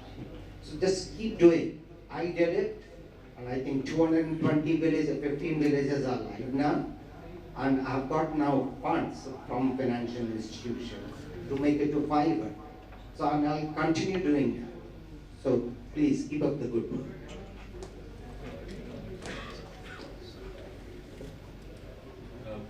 Just want to mention in terms of funding, all of us have a responsibility to come together and hold hands together. If we are going to, we are only as strong as the weakest amongst us. As a community, as a country, we are only as strong as the weakest person among, because it's all a chain of mutuality. It's all one network, one web in which we are all connected together. And I just remember, something that's an experience that shook me when I was a young doctor training in my residency in Boston. And we got this child in cardiac arrest, full cardiac arrest. I was in the emergency room. We did a prolonged resuscitation. And we could not save the child. And the story is that, this was a farmer's child. This was 2.5-year-old, very active child. It was from a farm in North Andover, just north of Boston. It was the cold weather, and the child was playing in the kitchen and disappeared. So the mother started looking, then she called her husband, they called the neighbors, they started looking. There was snow everywhere. Finally, the whole village came. And then the fire department, police department, around. So they tried, by now there were so many people, covering so much of the snow, it was hard to even see, and things started getting dark. And so that's when they decided we make a circle around the house we all hold hands, and we will take one step. And step by step, we will go further and further away from the house. And finally, by doing that, they were able to find the child. And immediately, they had already called the ambulance. The ambulance brought the child to the helicopter and came to us in Boston. But we could not save that child. And the mother said to me, I wish we had decided to hold hands earlier. Once we all hold hands earlier, once we hold hands together now, then we will make the difference. Because this is society, this is all of society in this room, and if we come together to hold hands, then there will be no child that is neglected in terms of their nutrition and their education and their health care. So I think this is it's an experience that has stayed with me over the last 40 years I've been practicing as a pediatrician, but there are some experiences that you never forget. And so I think as a society we need to come together and hold hands. And that is, I would say, the question then becomes how to get over this disconnect. This is what I'm trying to pose as a question, is there are people, there are good programs, and good work is being done with full honesty and sincerity. But how do we connect to corporate India? How do we connect to the philanthropists? How do we connect to the common people? And one of the ways that we are trying to propagate in this conference is the 1 rupee app. How many of you have heard about the 1 rupee app? Okay, so let me tell you a little bit, and you'll hear there's a workshop on Sunday. Come to that workshop. So in the old days, every time mother was cooking a meal, they put one handful of rice away. Anybody who came to the door asking for bhiksha, that was the rice that had been collecting in this separate bowl, that was given as bhiksha. That is, so in an electronic sense, this is the concept for the 1 rupee app, is you download this app, have it on your phone, and you, by downloading it, you agree to give 1 rupee a day. It's not going to make you poor. You can give it 1 rupee every day, or 30 rupees at the end of the month, or 360 rupees one time in the whole year. You can do that. But if we can propagate this, suppose a crore of people have this app and they are all giving 1 rupee a day, there will be no, there will be no limitations to how much good can be done for menstrual hygiene, for nutrition, for delivering the last mile of healthcare, for teaching children, getting them into school. All of those things can come out of this. So this is one thing I just wanted to share, which is an important feature of this conference. We want to, make people aware of this 1 rupee app.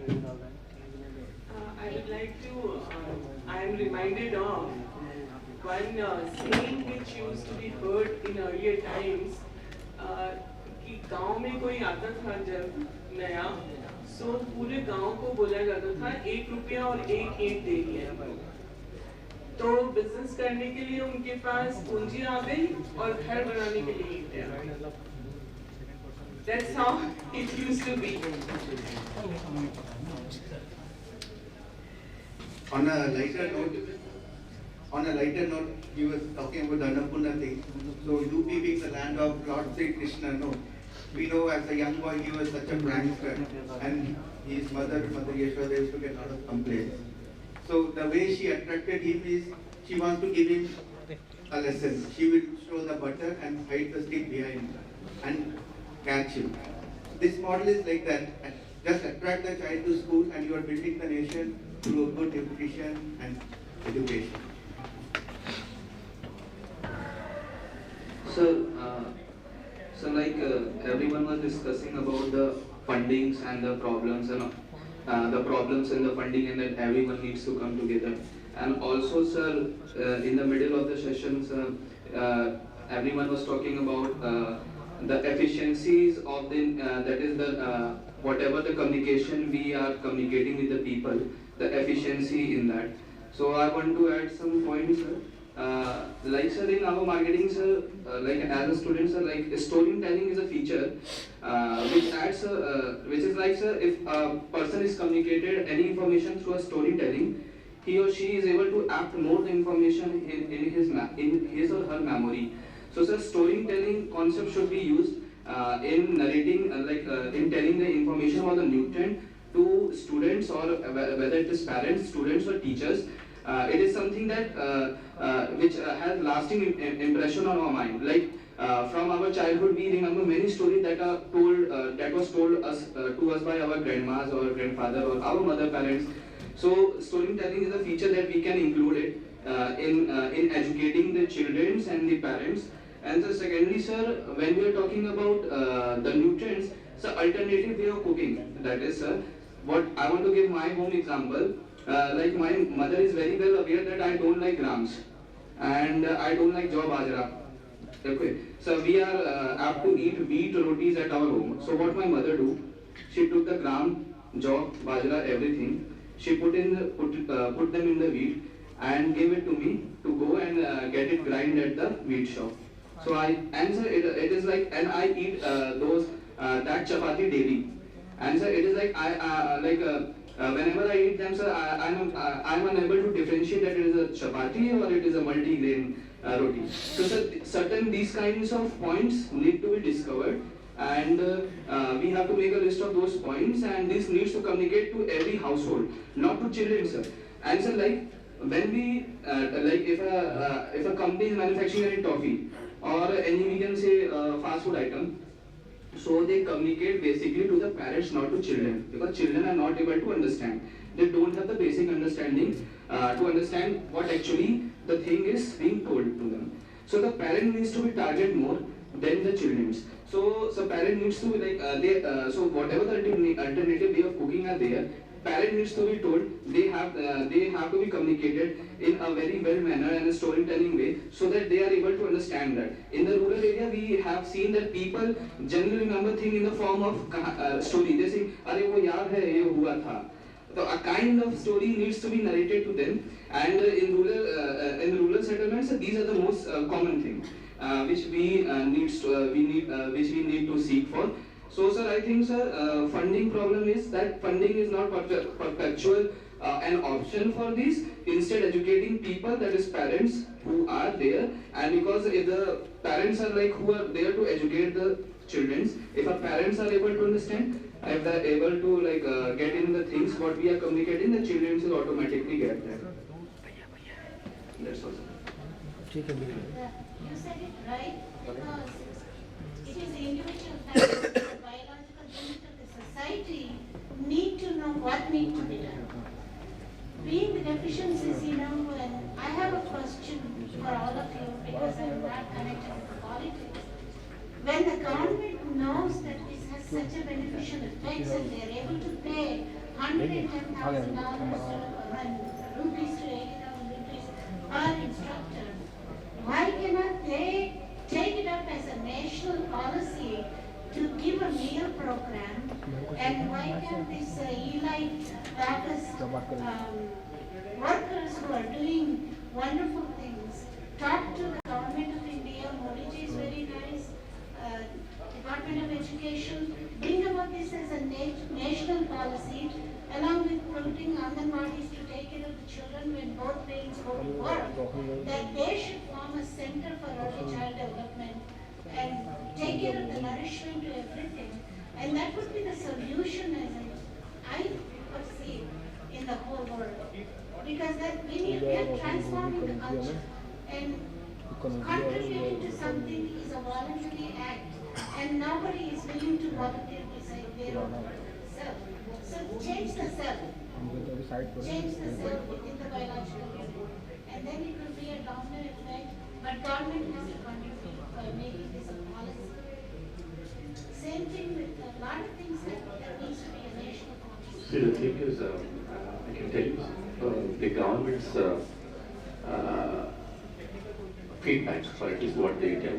Because every time government comes back and says that we have allocated about 250 crores for this particular program, but when we actually go to the government, they come back and say we don't have that money.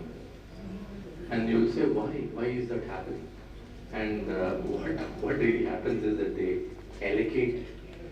take all of this money from this program and allocate it to this new program notionally, and most of that money is really taken in the salaries of these come rank and file of the education.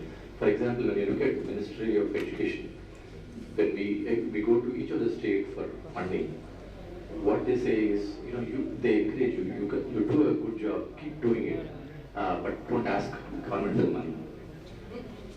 And we always wonder why that is happening. And what we realize is, when we go, the schools give the cooperation and they see us as a result of sacrifice. When governments go and try to do the same thing, they look at it as an encouragement. And they're always talking about, when is my next increment? The government has not done they're supposed to do my increments.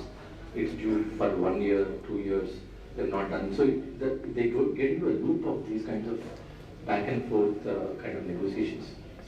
So they never, I'm trying to simplify this, but what we have seen it in so many states is that ultimately you don't get those money. The only way that you can do is, the NGOs, institutions go, and then they say, this is what we're doing. They'll give you permissions, but don't ask money.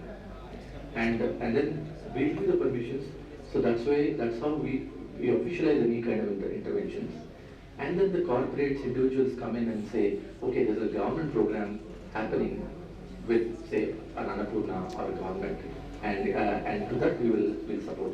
So it becomes a tripartite. It becomes a 3 years: Samsthan, Sarkara, and Samaja. Samsthans like Annapurna provides the passion and the perseverance. The Sarkara provides the policies and permissions, and the Samaja at large, they provide the potential and patronage.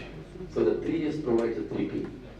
So that's the only way the whole thing, this virtuous cycle keeps working.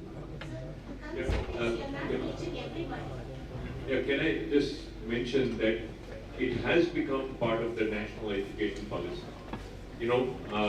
Morning, it was Modi himself announced that it will be part of national education policy, but it's policy, it's not being implemented, and there's no, it's a unfunded mandate. Breakfast is part of, it was in October 2021, it was formally introduced in the NEP 2.0, National Education Policy 2.0, that any kind of a morning intervention, especially both lunch as well as morning, is very important for the children, and we would like to do it as a policy going forward. So it is really part of the only thing is that while that is a policy, as you rightly said, the implementation on the ground, it takes a little time. I wanted to have Professor Morkalia, please share your thoughts. Thank you. I just wanted to share, it's a good point, wanted to share our experience in working with some of the government agencies. I'm going to first share my Nandurbar experience. Actually, as rightly pointed out, a lot of money goes for salaries. We have a large number of people on the ground.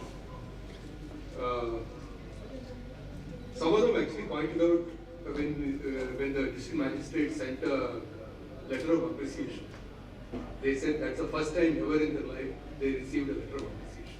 I'm talking about the letters, right? And once the administration accepts and they are able to enforce it through the workers already, whether it is Asha, Kanwaljeet workers, whoever, that is the best way to get things done. Best thing is to make them feel that it is their project, not yours. So if you can come up with a method by which we say that it is a method that I developed, but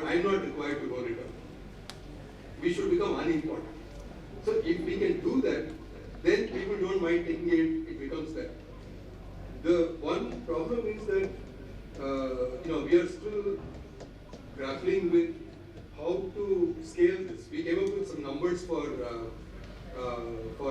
Nashik, for example, because Nashik district also wanted us. But then our numbers don't agree with the money that the CEO, district CEO has, because it turns out that they have a lot more money for infrastructure development. They have much less money for this kind of education, things like this kind of interventions. The other thing that they also expect is when you scale it, can you do it at a much lower price so that you can still achieve this? For example, our numbers said that 1,500 rupees to train one health worker through contact. So we said that maybe 1,200 people will come to some amount, 18,000, 18 lakh, or something like that. But that will not work if I go to 10,000 people or 1 lakh people. Then how are we going to, the government will not have money. Even if the government has money, the person who is going to roll it out will not have approval. So are we ready to come up with new methods so that if it is for a smaller number, it is 1,500, if it is a larger number, I'm proposing my colleagues who are actually doctors who are leading this program for the spoken tutorial project, that we should use technology for training so that the cost can be brought down. So I'm saying that now it will be brought down to something like 200 rupees per month when it goes to 100,000. When it is 1,500 when it is 1,200 rupees. So that way I think there is a responsibility on the people who are trying to do something also. Because otherwise it is not going to work. Because on the one hand, because all said and done, the researchers and so on are idealists. That this is the way it has to be done. You have to do it, very well, things like that. And it is going to cost me money because I have to have trainers. I have to pay them and things like that. But the point is that if you can do it at 1/10 the cost, 10 times the number of people, maybe 100 times the number of people, even if there is some inefficiency in that large scale thing, it might still work. So I think there has to be an appreciation from the other side also, the government also. That's what I'm saying. So the investment seems to be on paying the trainers, but if you have a website where all the training is self-instructional, where we use, whether it is nutrition, immunizations, care, measuring heights and weights, if it is available, it's free of cost. Education multiplies. And so put some self-confidence in each individual family so that these are the right things to do. Why is it so expensive? Where is the money factor in it? If this education is free. Yeah. So let me just explain to you. For example, I have been, in my track, I'm going to talk about spoken tutorials. That's what the 10-minute long audio video tutorials. These are created for self-learning, dubbed into 122 languages, useful. And I say that if you make a normal tutorial, normal video, right? I just give a talk in front of a camera and then somebody records and then gives it. Very easy to do. 10 people will watch it. But if I make it 10 times better, 10,000 people will watch it. Okay? So you have to make it 10 times better. So the cost of making is 10 times more. You understand? But 10,000 people will watch it. So there is a scale factor of 1,000. You increase it by 10 here, you will increase it by 1,000. In fact, our C++ spoken tutorials were used by more than 1 million people. When I write a normal research paper, if 10 people read it, I'll be very happy.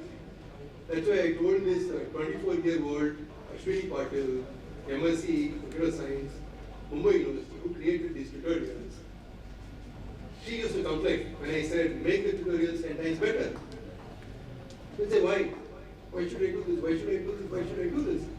But when 1 million people used it, I said, this is why you know. So, there is an investment. You have to spend the money. You have to find out whether it is effective. So you have to develop, you have to do research.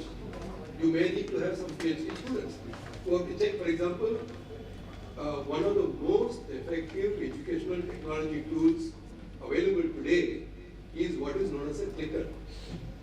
What is a clicker? Clicker is the one what Amitabh Bachchan uses in Kaun Banega Crore. Because every time you introduce a topic, immediately you find out whether people have understood or not. If they haven't understood, spend a little more time. You don't want to wait for 3 months at the time of exam, you find that they haven't understood anything. They haven't understood the foundation, and you build the whole castle on top of it. You have to redo the whole thing. So that is education technology research. That means you have to invest time and effort in that research. So what you say is true, but if 10,000 people watch my video, which I create for 10,000 rupees, for example, then the cost is 1 rupee. Then it becomes affordable, almost free. Right? So what you say is true, it will happen when we reach the scale. But there has to be initiatives. To make it good, to understand whether, because how do you know, for example, how do you know that somebody understands? It is not a quantitative thing. Right? How do you know whether that person has understood? It is not like, 1 plus 2. There it is not, it is a qualitative kind of thing. You need to develop the tools and so on and so forth to analyze that. So this education technology, for example, is an area where you have computer scientists, people who are in education, also sociologists and psychologists and so on working together, trying to understand. Yes, that is the answer. I'll give you my website, you analyze it and tell me what Sure. Thank you, Anandji. I just want to share my experience, what we have done in the rural USA. We had the same kind of issue 40 years back. And what we took it upon, as Dr. Anand has been saying, decentralized. So we have a cheap program by which all the students in America who goes to school, they get two meals for sure. We try to do because we understood the value of fruits and vegetables. So we physicians in each town, at least in my area, what we started contributing $1 a day. We connected with the local farmers, we purchased from them freshly grown fruits and vegetables, and we made it assured that every student in Bucks County gets those supply every day. And whether they're rich or poor, every school gets it. Second thing, we incorporated, because we had a lot of issues with drugs and addiction. So we started having the mental health, as Dr. Kanwaljeet told you about, is a digital. And we are a little advanced, so we started providing all those lessons at early age, and important was micronutrients for students. So it was important, we started figuring it out, who are the children who have issues. We call social determinant of health. So poverty is one of the major issues. In fact, especially not taking Medicaid is a very major issue. So we started reforming the Bucks County health by addressing by joint, as we say, connectivity or integrative healthcare. And believe it or not, we introduced mindfulness and yoga for our students 40 years back. So I think India has a lot of knowledge about mindfulness and agriculture, organic खेती. So I think incorporating those and teaching to students when they're 5, I think the stress reduction is very important. It goes down. Also having them teaching the calorie count. Obesity is a big problem for USA. So we started comparing with our neighboring state, and our data is far better than 3 miles away the town is in New Jersey. So I think it's a little changes which we do, and as you said correctly, lot of time we try to depend on government, although we have cheap program, we did better because each one of us said this is our county people, we should help them out. So I think same thing what the person was saying about language is important. So we have a lot of Hispanic population. So as Kanwaljeet said, we're translating in multiple languages in USA now for children's health. So I think that kind of thing, if children understand what is good for them for nutrition with the simplicity. keep it simple and stupid so that people can understand what Dr. Kanwaljeet said. I like it, the click method. You have to have a feedback, interactive, where the students are understanding it or not. Do they understand which food makes them obese, which food makes them immunosuppressive, and which makes them immunity improve? So I think those are simple things. Storytelling, I like the idea. That's what I want to just say. I have seen the video made by Dr. Kanwaljeet, amazing video for diabetes awareness, which is a big issue all over the world. So I think he's going to make the video for us for mental health improvement and all the diseases, symptoms wise. So I think that will reach every town, every rural. And as Dr. Anand is saying, rural development is very important for all of us. So we all want to contribute what we have learned from different parts of the world. Ultimately, you can take all the world together and you can take Indian out of India, but you cannot take India out of Indian. So we are trying to make whatever we have learned, we are trying to bring it back at not no cost, but low cost. The same movement to prevent Yes. everything. Prevent is better than cure. Thank you. I'm Dr. Chinu. The question about government, yesterday when I landed at Varanasi airport and I saw some littering over there, some garbage, I immediately exclaimed that ये मोदी जी का वाराणसी है, कहाँ है स्वच्छता, स्वच्छ भारत कहाँ है? So the driver who had come to pick me up was very annoyed with this comment, and he said, "Madam, ये public को देखना पड़ेगा ना, मोदी जी थोड़ी ना आएंगे झाड़ू लगाने." So the government does something, but the problem with us is in all areas of working is discipline. Where we can make a policy, we are very good at policy making. Indians are very good at strategic planning. हम लोगों का खेल जो है शतरंज है, hockey है, हम लोग स्पिन बॉलिंग में माहिर है, हम सॉफ्टवेयर की दुनिया के राजा है because we are strategic. But what happens when it comes to implementation is there are no monitoring systems in place. There is no accountability in place. So I'm also pained by this fact of a teacher getting a 80,000 salary and coming and giving the attendance in government school, signing her attendance and sitting there and knitting sweaters. Not doing any contribution for the children, what she is supposed to do. I have seen in rural schools, घर से पूरी मटर लेकर आ रहे हैं, वहाँ पर छीली जा रही है, और जो बच्चे पढ़ने आते हैं उनको भी छीलने में लगा देते हैं और बोलते थे खाना नहीं है इसमें। यहाँ तो आप लोग खाना देने जा रहे हैं, वहाँ उनको इंस्ट्रक्शन है इसमें से खाना नहीं है, बस छील के हमको दे दो करके। So we need monitoring systems in place, and I was very reflective when I came from the airport. कहाँ हमारी जिम्मेदारी कहाँ? And as he said, my dear student over here, that unless we educate people, unless the educational awareness comes up in the lay people, in the public in India, I'm not saying educated or uneducated. Educated are more indisciplined than educated, uneducated. They want to find the shortcuts.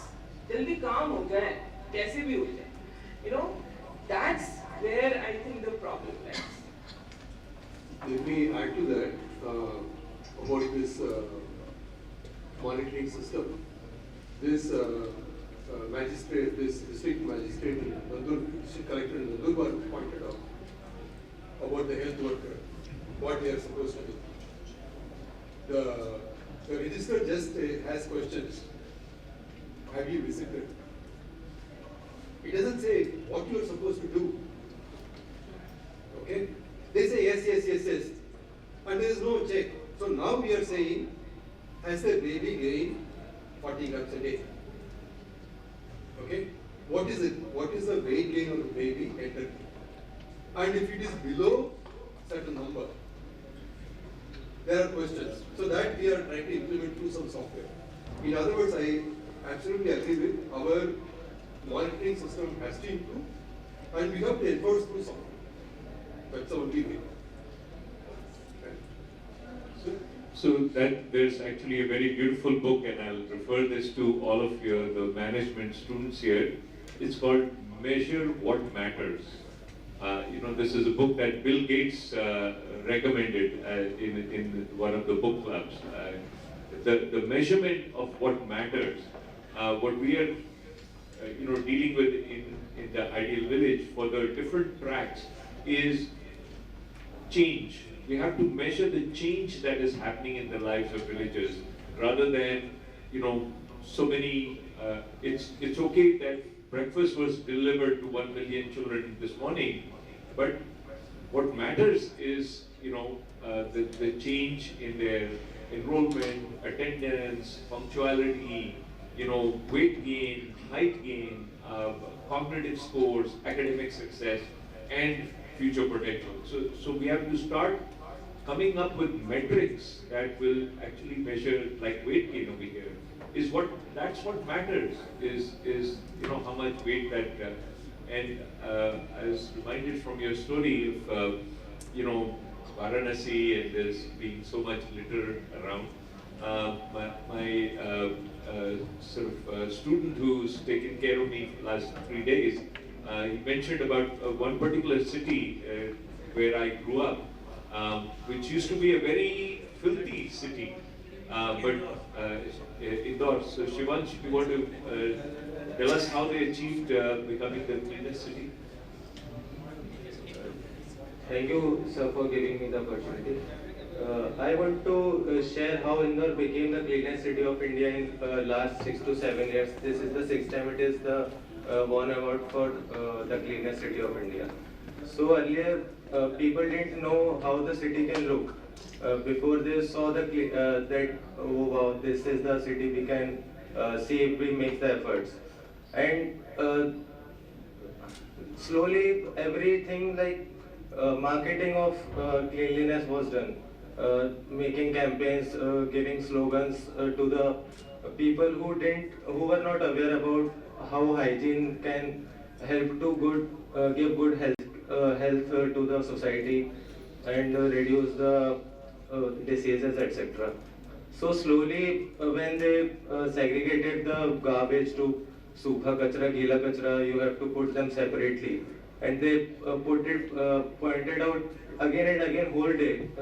The vans were run and the sound system was there, and they were telling same thing continuously to them. So the people who are not aware also, they thought that yes, we can do this, they are telling so much, so we should try it at least. And when they tried it, they saw the difference. And difference comes not in 2 months or 3 months, but when they saw the difference in 1 year that, oh wow, this is the city we can see and we can achieve this. So now every common people who is not literate, who is not aware about technicalities of these things, if you throw the garbage on the road, he will say, don't do this, this is my city and I want to make it clean. So this is the difference every city has to make. And the main, like Swachhata Abhiyan was not innovation of BJP, it was long before in 2000.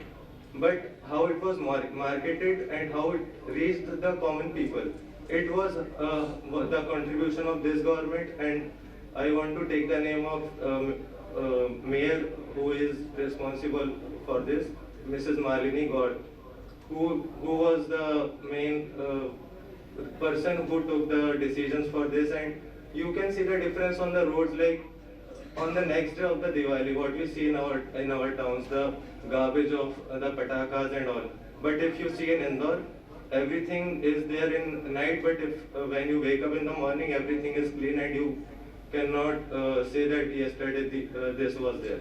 So this is the changes they have made through the government and by the people. So the contribution of both have made this difference. And I believe that every city and every people should think on this topic. Thank you. Wonderful. I would like to add what Mrs. Malini did in Indore was, so if there is a local public transport bus going on and somebody throws something from the window, the municipal corporation vehicle will start following that bus. And whenever they stop, they will go inside the bus and they will install a dustbin. So, a lack of dustbin can be, I remember a few years ago I was in Missouri at a very beautiful site and I ate a banana. And I roamed with the banana skin in my hand for the next 2 hours because there was no dustbin inside. So, fekoge kahan? So, Mrs. Malini did that. There is a lane in Indore for all those who are chart lovers. You can go and visit it. That is called as Chappal Dukaan. But abhi to wahan 200 chappal dukanein ho gayi hain. In that lane, every chart wala has got 3 dustbins. Every chart wala. You cannot see it in any other city in India. I think the biggest advantage of what I saw, we just came from Indore. I was really amazed compared to what I saw 30 years back. But main advantage from medical standpoint, communicable disease will decrease because there were no water stagnancy, there were no kachra. So I think it was amazing what one city has done. It should be spread the message to all over the world, not just to India, because this will be mind-boggling what they have done. So really, good job for you guys. Thank you, sir. So I think we've talked about early child development, we've talked about nutrition and hygiene and cleanliness. So clearly we are focusing on prevention. This is where India or America or any country in the world will never have enough funds to cure everybody of every illness. It's not going to happen. And so the more we can focus on prevention, the greater is our opportunity of creating a world that has no diseases. So what we call as a healthcare system is not a healthcare system. It's a disease management system. Because from the time of Louis Pasteur and Lord Lister, this idea has been, let's focus on the leading causes of death or disease or disability. So at that time it was cholera, then there was smallpox, then there was, so we pick one of, and again new diseases are coming. And now there are not one germ, one disease, this thing. Now there is diabetes or hypertension. There are multifactorial, multi-genetic, polygenic, kind of diseases. We will never be able to address each one of them and be able to cure everybody of diabetes, of hypertension, of stroke, of cardiac, infarction, myocardial infarction or something, heart attack. But if we focus instead of the management of diseases, disabilities and death, we can focus on the leading causes of life. And what are those leading causes of life? So I'm going to ask this question, and I really want people who have not spoken, what is it that strengthens life, that makes life more vibrant, more energized? So let's brainstorm. If we can feed into those energies, and I took this cue from one experience. I grew up in Calcutta, and at that time, 1965 war was going on, and somebody came to Mother Teresa and said, we are doing a rally against war. Can you please come and join us in this rally? So she said, no. When you're doing a rally for peace, then I'll come and join you. So if we put our energy into strengthening the leading causes of life, rather than putting our money into this disease management or that disease management program, insulin distribution program or whatever it is, then so I want to hear from everybody what are the leading causes of life, what that supports and strengthens life. So, students, any answer is the right answer. So please come up. What do you think in your what are the leading causes of life? How can they be enhanced or strengthened? So how we live life, like what is the lifestyle?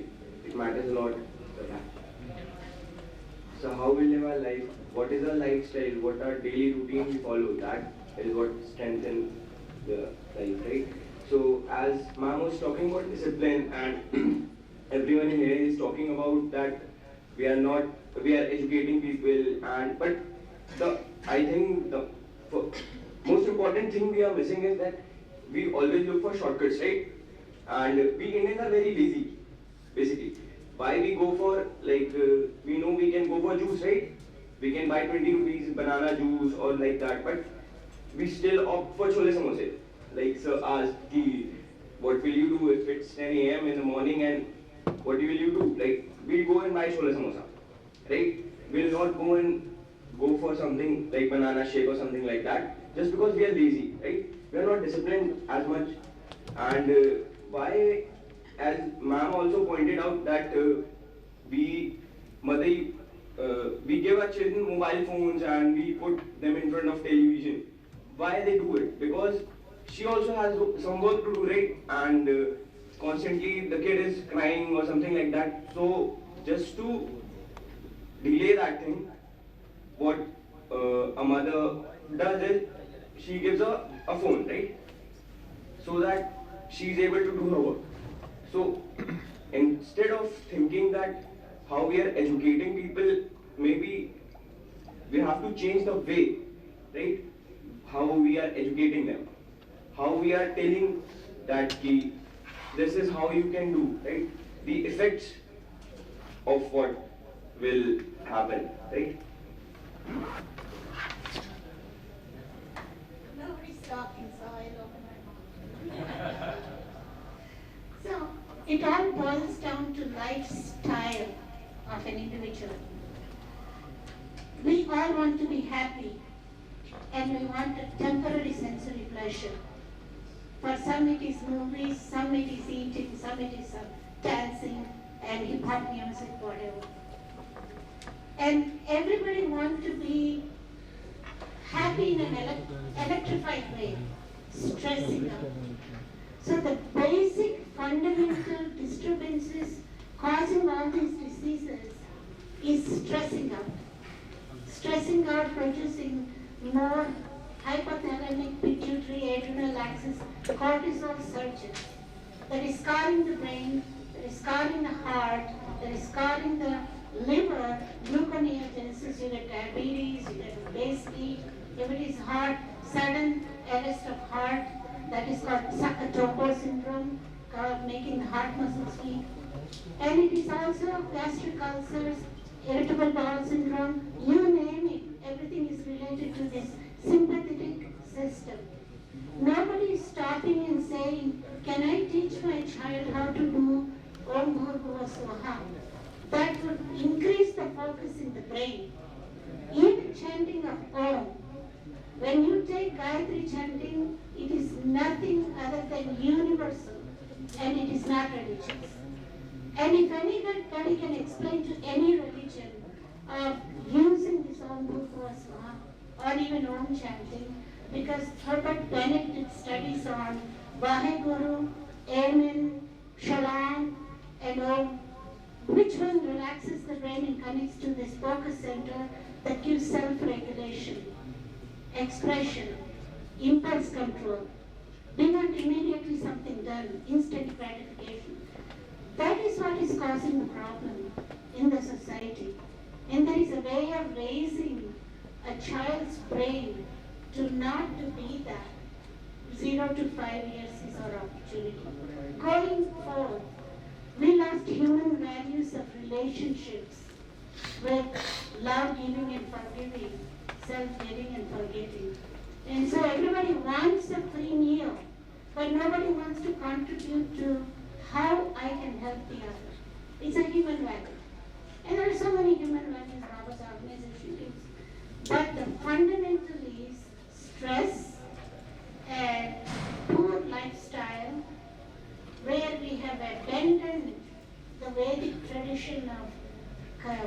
reconnecting with the Vedic way of life and using for sensory gratification through stress hormones and establishing loving relationships within the family unit. Within the family unit. And that family unit is a biological unit of the society, and the society is getting disturbed. One autistic child is enough to disturb the whole neighborhood, and that family is drained. It takes about 15,000 rupees per hour to give ABA therapy. Why to get there when we know we have means to prevent? That's what is mine. And it is individual education, individual morality. I got to say, but this should be promoted through media and public media education free of cost. I just wanted to share, I totally agree with you. What my personal experience is for 45 years as a cardiologist, what you are saying, what's important is diseases disturb our needs. Who's causing it? We are causing it. Happy hormones are more important, so releasing endorphin with the good people and having this installation of valuation when the children are between age 0 to 10 is very important for all the society. Whether you believe it in Christianity, Hinduism or Islam, doesn't matter. But fundamental is loving yourself, respecting yourself and accepting everybody is important. And having my cardiac patient with after angioplasty, I cannot prevent it from what is going to happen unless they change the behavior. So as you mentioned, lifestyle change is very important, staying away from smoking, reducing the weight, avoiding the packaged meals and packaged meat is very important. So enrolling them in cardiac rehab program helps them to understand mindfulness and yoga teaching. And yoga is now accepted in USA. There are a lot of data which says yoga prevents a lot of chronic pain, a lot of diseases. So I think we have to love ourselves and try to help what we have achieved for the last 5,000 years. And as you mentioned, nutrition and lifestyle change is very important. Expression of gene is important. There are hardly any genetic disorders. But we can change our genetic expression by behaving differently. Nobody makes you angry. It's not my action toward you is going to make you angry, but your reaction toward my action is going to make angry. So I think that's very important how we instill the value to our children. Versus children, parents get angry at children, what are they going to happen? If parents stop drinking alcohol, children are likely to drink alcohol. So I think it's very important we need to bring this change positively by storytelling or in academics. What I saw in Mumbai, and Dr. Anand, correct me if I'm wrong, what we talked about at mental health disorder at IIT, children who are supposed to be brightest, they were telling us that for 5 years we have lost our childhood, we are preparing for IIT. And after getting accepted at IIT, they are still stressed. So stress, nobody gives you stress, it's how you react to the situation is important. And we have all the scriptures who has taught us, so that's why integration of our whole ancient medicine with allopathy is very important. Allopathy is not going to do anything except for acute care ailment taken care of. For chronic disease management, we are useless. We all know that.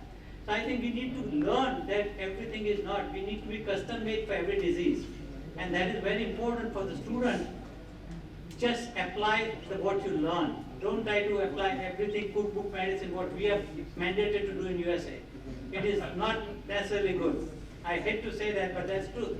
And I would like to add to what Vidhuji said. If those who get into IIT are under stress, think about the 99% who don't get it. It's a big problem. In fact, it's a crisis. It's a crisis. Okay, so we've digressed a little bit. I want to hear from students who have not spoken up before. So, what are the leading causes of lying?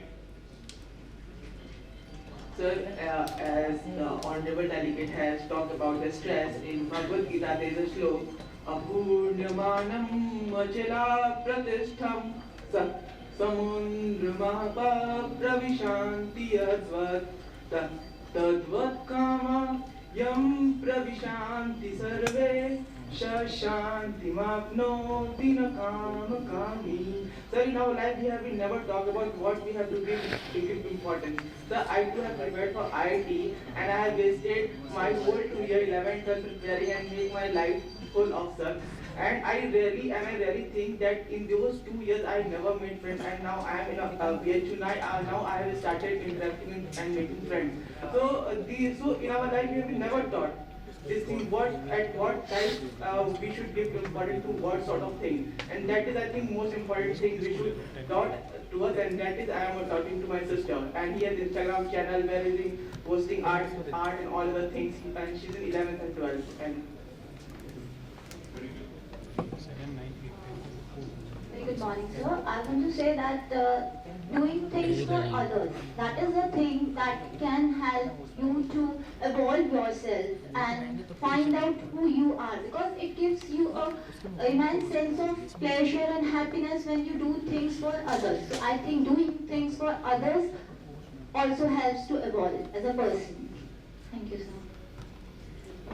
Any other comments? We have to shift the focus only from disease and illness to wellness. Yes. What is the meaning of well-being? See, a person who becomes sick after a certain age, has an NCD, is already sick. But for the young people, they should know what is well-being, what is wellness, and what can lead them towards wellness. What is the composition of a happy mind and a healthy body? If they learn it at a young age, they won't grow sick. And as she mentioned, no, the purpose of life is a life of purpose. They should know what is the purpose of life and what gives them contentment and satisfaction. Absolutely. So going from I to we becomes illness to wellness. So that is a very, very, key thing we should. Anybody else? Anybody in the back? Yeah, go ahead.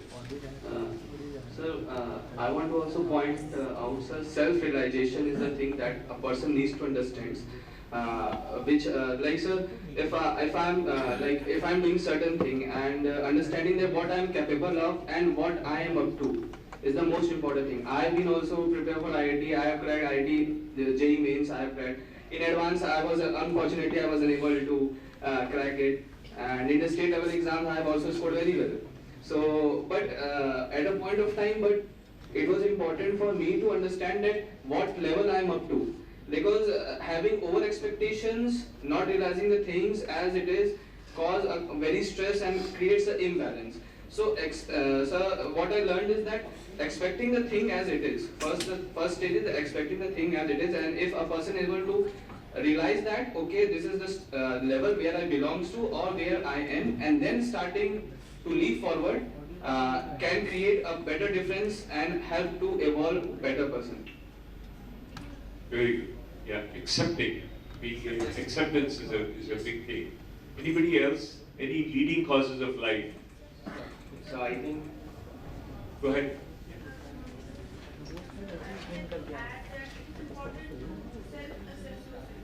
Self-assessment before judging others. We should first self-assess ourselves. If we are self-assessing, then we can find out the right way to the life.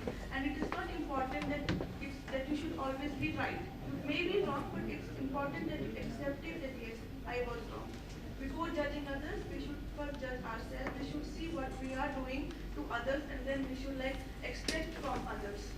So self-expectation, self-analysis, self-assessment is the foremost thing you should do in your life.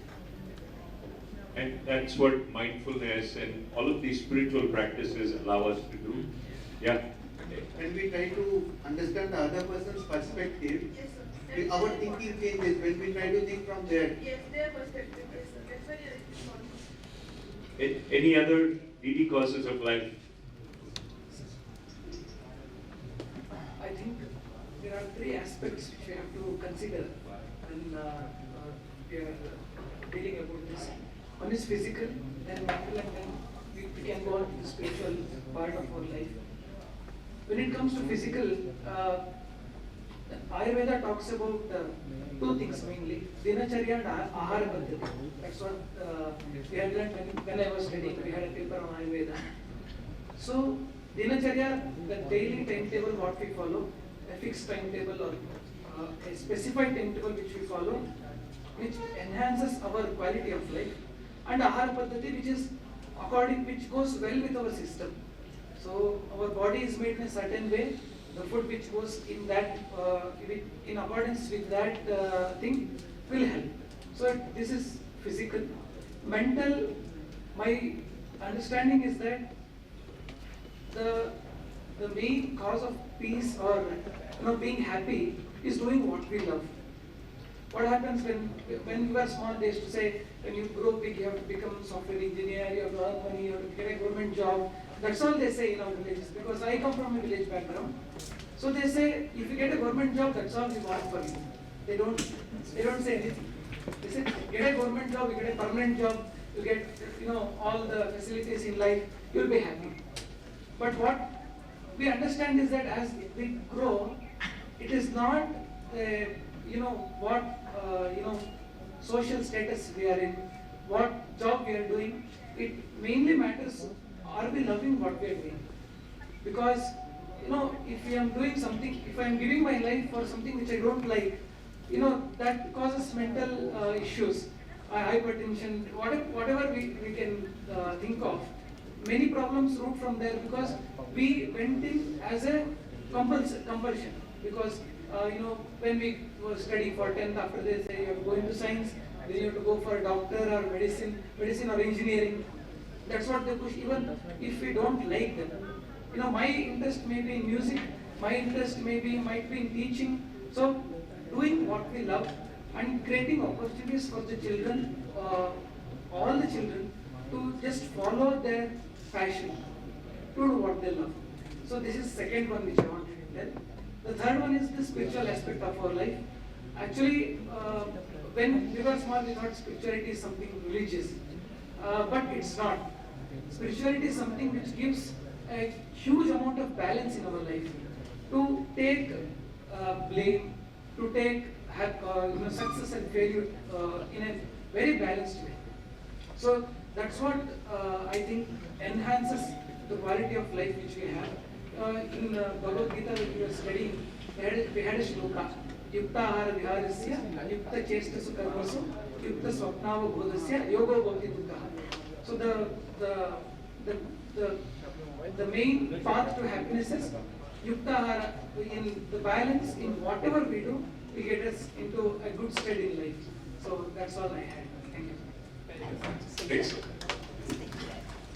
Beautiful thoughts being expressed. I think it is making peace with yourself. If you are at peace with yourself, you are comfortable in your skin, who you are, don't try to be anybody different than who you are. Don't have ambitions. I think what they are saying. Don't have ambitions which are beyond your capacity.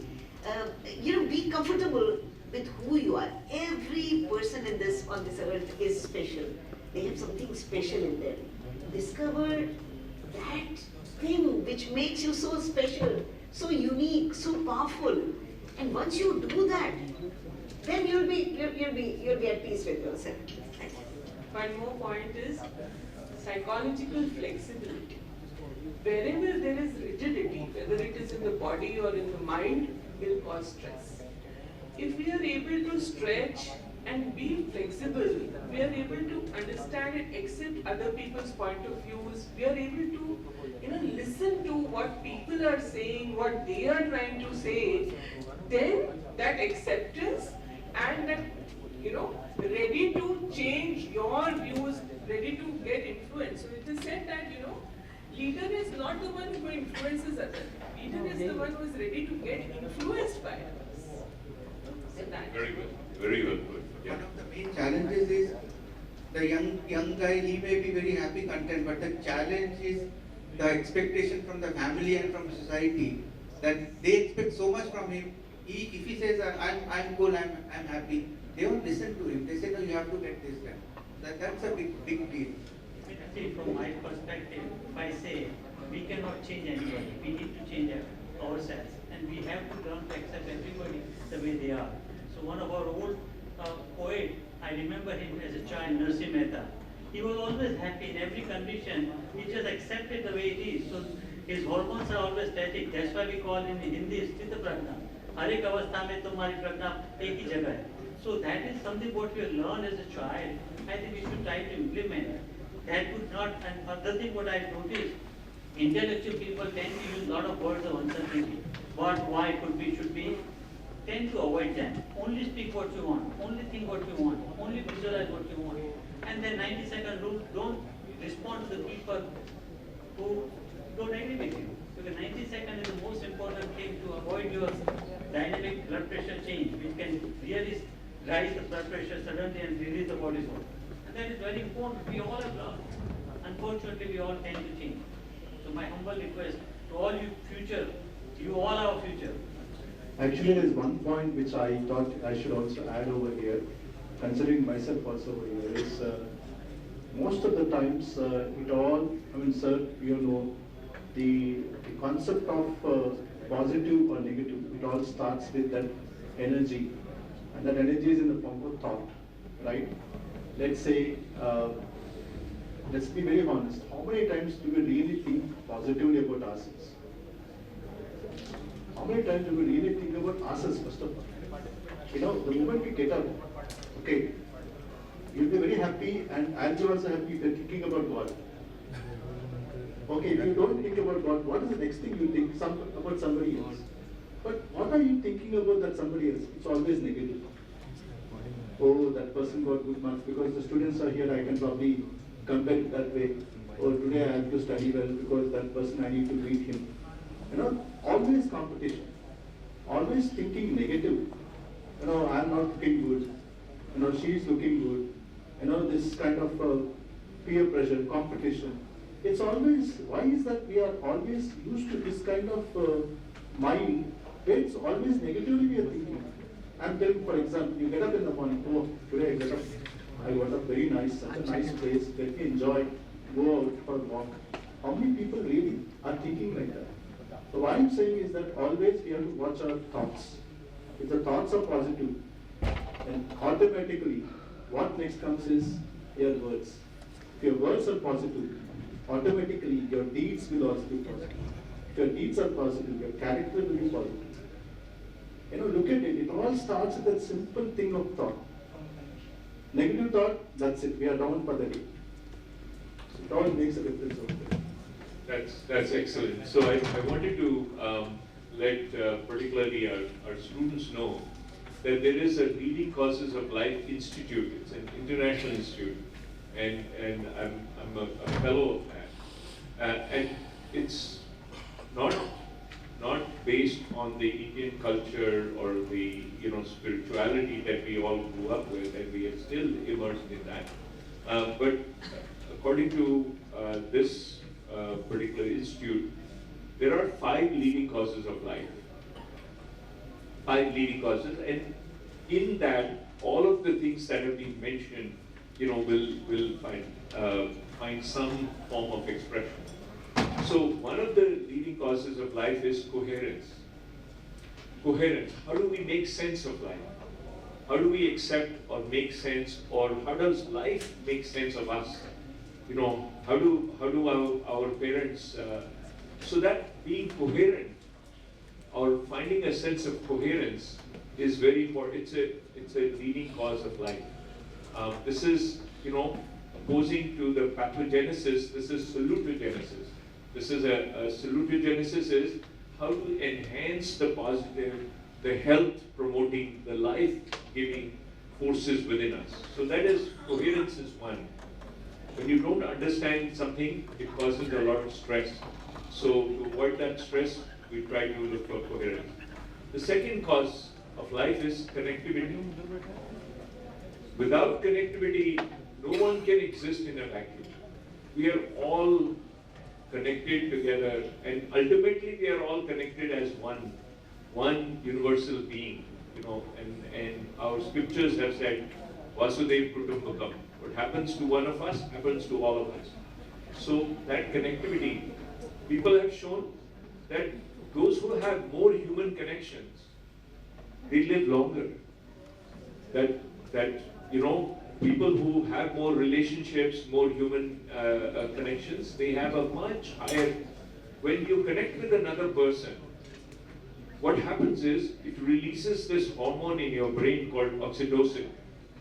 In my research, which I have a research lab, it's called the Child Wellness Lab at Stanford, and we're doing cutting edge research on this, is this oxytocin we found 5 years ago, Oxytocin is a hormone that is the strongest inhibitor of the stress axis, the axis that releases cortisol, increases your blood pressure, makes you obese, makes you hypertensive, you know. Oxytocin blocks that. And I'll give you a small example. Child is playing on the ground, she's running, she runs down, she's, scrapes her knee, she's crying, other children are laughing at her, and she's in a curled up position. Suddenly mother comes, gives her a hug, says, it's okay. And within seconds, what happened in that interaction? Oxytocin was released, her stress system was shut down, she's back in the game, confident and active and vibrant with life. That connectivity is important. So when you do things for others, you're connecting. When you're feeding the children, you're connecting with those 1 billion children every day. So that connectivity is the second cause of life. Third cause of life is this intergenerativity. What do I mean with intergenerativity is everything that has happened in the generations before me is given to me as a blessing. So the Bhagavad Gita was handed down through generations after generations. The wisdom of that is given to me as a blessing. Now I may not connect with it, I may not acknowledge it, I may not even know about it, but it is there as a blessing. So that intergenerativity, whatever we do in our lives, we will leave that as a legacy for future generations. That interconnectivity is impossible. Without that interconnectivity, life cannot exist. The third, the intergenerativity, sorry. Connectivity is one, intergenerativity. That's why there is so much concern about climate change and environmental degradation and all that. We'll be talking about that in this conference. So that intergenerativity. The fourth cause of life is agency, human agency.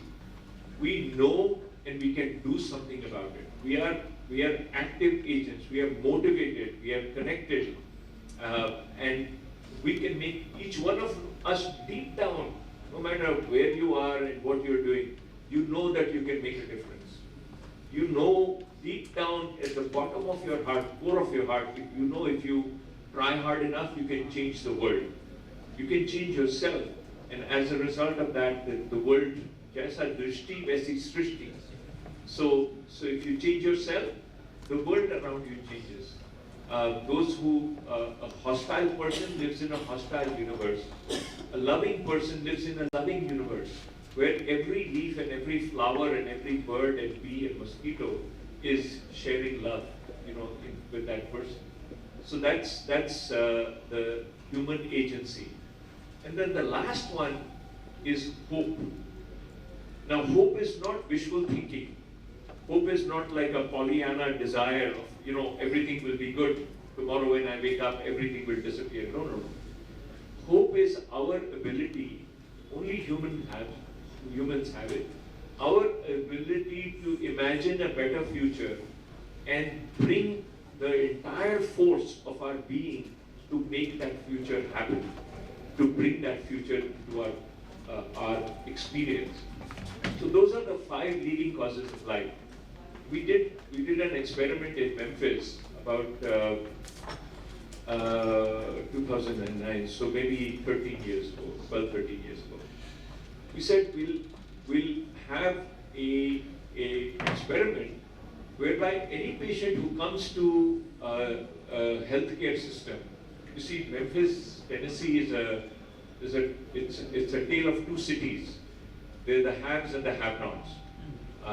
There's a lot of racism even today, and there's extreme poverty. I have not seen such degree of poverty in India as I've seen in Memphis or in Mississippi.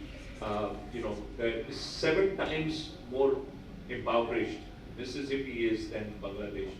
7 times. There are towns where 80% people are unemployed. They have no food to eat, nothing.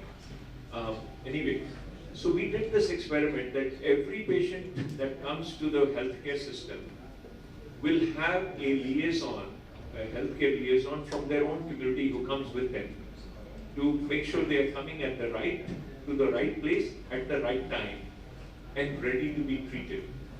This one simple, thing. What we did this experiment. We trained about healthcare liaisons in there are 2,500 churches and other temples. We created 5 people. We trained 5 people from every church. And so when anyone from that church showed up for healthcare, somebody was with them to show them where to go, what to do, how to get registration and all that. Just this simple intervention dropped the mortality rate by half. And we did it for disease match, like whether it's diabetes, whether it's stroke, whether it is heart attack, whatever is the disease match, their mortality rate, the hospitalization was cut to 1/3 of what comparable people who did not have a liaison, So over 2 or 3 years, we realized that the healthcare costs were so much with this one little intervention, which is, like Dr. Madhvalya was saying, when you take it to scale, now if this is done all across America, the healthcare budget will go from, $24 trillion down to, whatever, I don't know, it'll be cut in half or 1/3. So these are, what we find is when you enhance one of the leading causes of life, it enhances all the other 4 that you didn't interact. So I think this is one of the things that I want to share as an intervention that we could do in our villages, is how to improve coherence. Like you have a lump over there, it's not Bhagwan ka kuch, ashubh ho gaya. No. It's help them to understand, okay, this is because of a particular type of disease. If we take it, treat it, help them to understand where did their high blood pressure come from. So much salt, not enough fresh vegetables and fruits. So all of those things, if you coherence, then connectivity, intergenerativity, human agency, and hope. Those are the 5 things. And if we can impart that through our educational systems and through our healthcare system, we will enhance the wellness and well-being in our society. I just wanted to share this few comments. Thank you so much. So I would like to take the opportunity to introduce our organization. So there is a lot of talk about human values, and you have already made that prelude for me to just sum it up in a couple of sentences. We are Feeling Mind Social Welfare Trust and HEMA Foundation. HEMA Foundation is working on human values and with school children. And what we have done, in school, we used to have a subject called as moral science, where there used to be a small book on moral science, and there was no marks attached to it, तो बहुत अच्छा लगता था वो period सबको, क्योंकि उसके exam ही होनी है. But when you lecture children, they easily get bored. And that's where storytelling comes in. When we said, to engage children or even adults, when you build a narrative or a story around it, they are more engaged and they are more influenced. So what we did, there are 48 values prescribed by the NCER. So we took all those 48 values, and with the help of our corporate CSR funding, we created 48 short movies on those values. And we created a curriculum around each movie, which we also measured. Sir mentioned measure what matters. So what we did, we created psychometric assessments. Pre-intervention assessment was done. Then the 3-week curriculum was prepared, which is available on himberjuice.com, that is our portal, free of cost, which can be accessed by all the schools in India and abroad. Our movies are dubbed in 4 languages, and we hope to do it in many more in the coming future. And then a post-intervention. So let us say there is hope as one of the values over there. So are they hopeful, or are they, gloomy about their own future? What is it that they're thinking? And then the movie comes in, the pre-movie MCQs, the post-movie MCQs, the tasks that they have to do, the projects, as the NEP requires us to do. There is a healing through stories section where there is a narration of a story by a creative director, Mrs. Anita Maheshwari. And all this was conceptualized by the managing director of RR Cables, which is a big conglomerate in India, and we have exports in 70 countries.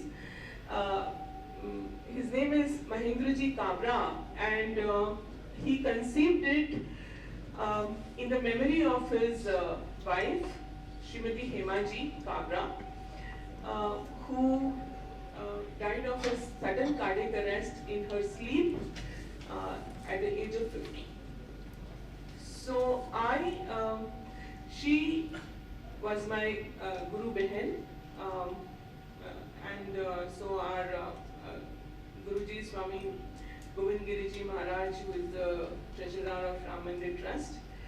So he called me up and he said that, in memory of Hema, we want to do something. And Mahendraji said that I want to do something on values, because Hema was a person who lived a value-based life. She was a very caring person. She used to take care of each and every person that used to come to her house, and her nickname was Annapurna, because she would not let anybody go without food. So we thought that we will do something on value education, and so this is our organization, Hema Foundation, where we have now reached 3 lakh students in 5,000 schools in India, and we hope to reach to each school and each student in our country, where we are having no lecture policy, only experiential learning, discussions and deliberations about what kind of a life they envisage for themselves, and how would they want to lead a life as a citizen of India in the future. Thank you so much. I can share a little experience at that foundation with you, because I myself am a worker. I was given 3 secondary schools where there were discipline problems, elementary schools, and the person who heard about me about the brain networks and early interventions said, why don't you take these schools and teach the principal and the teachers that the children come with the packages, and that the learned experiences of the adults makes a difference in approaching them in relationships. It's a summarization of what my brother said. So I explained how the prenatal determinants like smoking, alcohol and everything has affected the zygote, but it is after birth everything happens, and these are the factors and these are the gaps, and we can close up those gaps. It's an uphill battle, but let's do it. So when the parents came and heard about that, they were drinking every single day to forget about their assault. They both were assaulted. Their child was not doing very well because this is what he was living with inebriated parents. And there was one ADHD who was not even responding to treatment. Like that, there were a domino effect of many things. Everybody started looking at that they were not responsible for the current trauma that happened. They were not responsible, that they should really live a good habit. And then I used to teach yoga, the Loma Viloma, alternate breathing exercises. And that was implemented by the school for 1 minute, and every day they announced for a positive part for the day and an application how they will live for that. I started that in 2006, the first lecture, and gave 2 weeks for the behavior modification with the Satya Dhamma Shanti Prema. The Satya is there is the planets, the sun, moon, and the stars, they come every day with discipline. And then the fruit of a tree is your good behavior, your empathy, love, sympathy, and empathy. And the love is a pyramid. So they were like, whoever attains all these, there was behavior modification, tangible reward system, and so on. That helped the school, they instead of 565 discipline problems per year, is a 3-inch binder, came down to 65 altogether because the teachers changed, parents changed, and then the administration was also looking at yoga and meditation as an alternative. So the kids who were agitated used to come to the pilot program and say, I want to do the breathing techniques Dr. C gave, so I want to calm down myself. So this does help, and unlearning what they have learned for every adult should be taught when the baby is born by every healthcare provider, whether it is Asha worker, Anandwadis, primary healthcare centers. That's when you start the game. Yes. That's when you finish the game. That's when you prevent. If you started today, you would have raised in the next 3 years very focused children who want to be helpful for the society. Yes. Yes. I want to just share my experience in what we are going to do. I'm part of the WILS Global Foundation, and as Dr. Kanwaljeet said, we want to implement mental health as a major factor through our application. And we already started this for last 2 years, and we have reached more than 350 villages. WILS Global Foundation is an IIT company, and we are based in USA, but associated with a lot of physicians and the rural development of India. And our goal, one of my mental health director, Dr. Anand has met, his name is Shan Sivanand. I just want to share, he has published more than 10 studies in USA in last 2 years during COVID time. And we had more than 80% reduction in acute anxiety, depression, and greatest improvement was also in the performance of American athletes, especially Olympians. These studies are published in collaboration with Mayo Clinic and University of Maryland, University of Cincinnati, etc.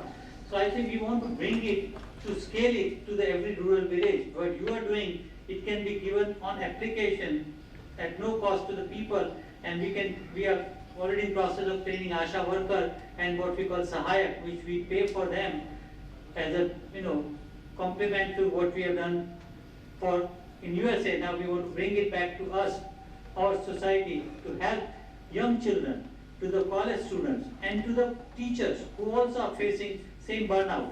And we have big issue in USA, all physicians 50% burnout in last 2 years. And as you know, pandemic has already started for mental health. So our goal is to do both non-communicable disease and mental health, which is the root cause of all the diseases, mental. So I think this is what we are trying to just wanted to share. The WILS Global Foundation is doing something for not just for India, but also there. Also, we are trying to raise the fund and we are trying to give it back to India. So all of your help will be very essential to guide us what we can do to help people who need the most. And as one of the things which most of you might be aware of, Manas has started by Prime Minister Modi on 11th of October, which a lot of people are not aware of. There is acute mental health, which is already discussed, but most of my physician friends in India, they are not aware of how to take care of those acute care emergency. And what I am proposing, that we have created in Bucks County what we call suicidal emergency. So we have 800 number where anybody in Bucks County has a suicidal thought or intention, they have intervened and help, because we have very high incidence of suicide and mental health disorders. So I think some of the things very important all over the world. Whatever we learn from one country, we can pass it on to other countries. So what you guys are doing is amazing, and what you speak, I really love it. But I think yoga is the most important to de-stress the people, and mindfulness for 90 seconds can help.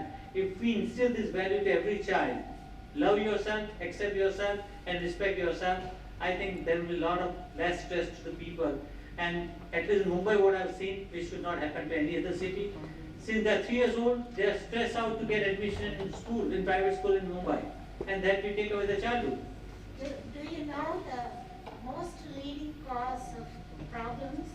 A 6-year-old in 2014, 39% anxiety neurosis. 39% of 6-year-olds, World Health Organization, global study, Catholic Medical University, that only increased after the COVID. And second leading cause of death is among the youth is suicide. Yeah. And where 15 to 30 age group. The roots, Now 1 to it's, 0, 3. the rates of suicide from that age group of 9 to 14 years Is increasing. Yeah, it has increased threefold in the last 4 years. 3 times. Now we are also talking about something called as demoralization syndrome, which is prevalent in this age group. And we have started Men's Mental Health Forum recently because the NCRB data, National Crime Records Bureau data in India for 2021 is saying 72.59% of suicides suicidal deaths were by men in India, and 25% of them were by laborers.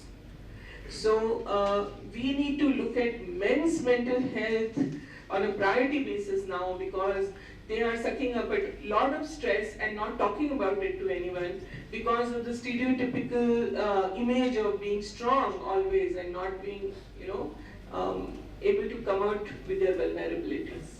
And this all started, that's what I've been trying to say, is as a weak foundation of their early brain networks. Before they were 3, they didn't know. And it is the way they were raised, rigidity or permissiveness, poverty, lack of opportunities, deep-rooted inequities, social determinants. That has disturbed the global society. And today we have to stop it by transforming the society, by promoting the education. Is that you became that way because this is what happened. Look at it, change it, and these are the tools. One is lifestyle medicine, and genes. Everybody said autism is genes. It is not. It is like what the lifestyle of the parents that decided, what they were exposed to in the environment, which is called environmental epigenetics, and what they are not eating as a right food that would prevent the excited brain to be stimulated. Nutritional epigenetics is very important, and every nerve fiber needs to be protected by having myelin sheath. Myelin sheath, and that comes from food and the biomic balance in the gut, and people have not connected them. And this also helps the immune system and to prevent the cancer too.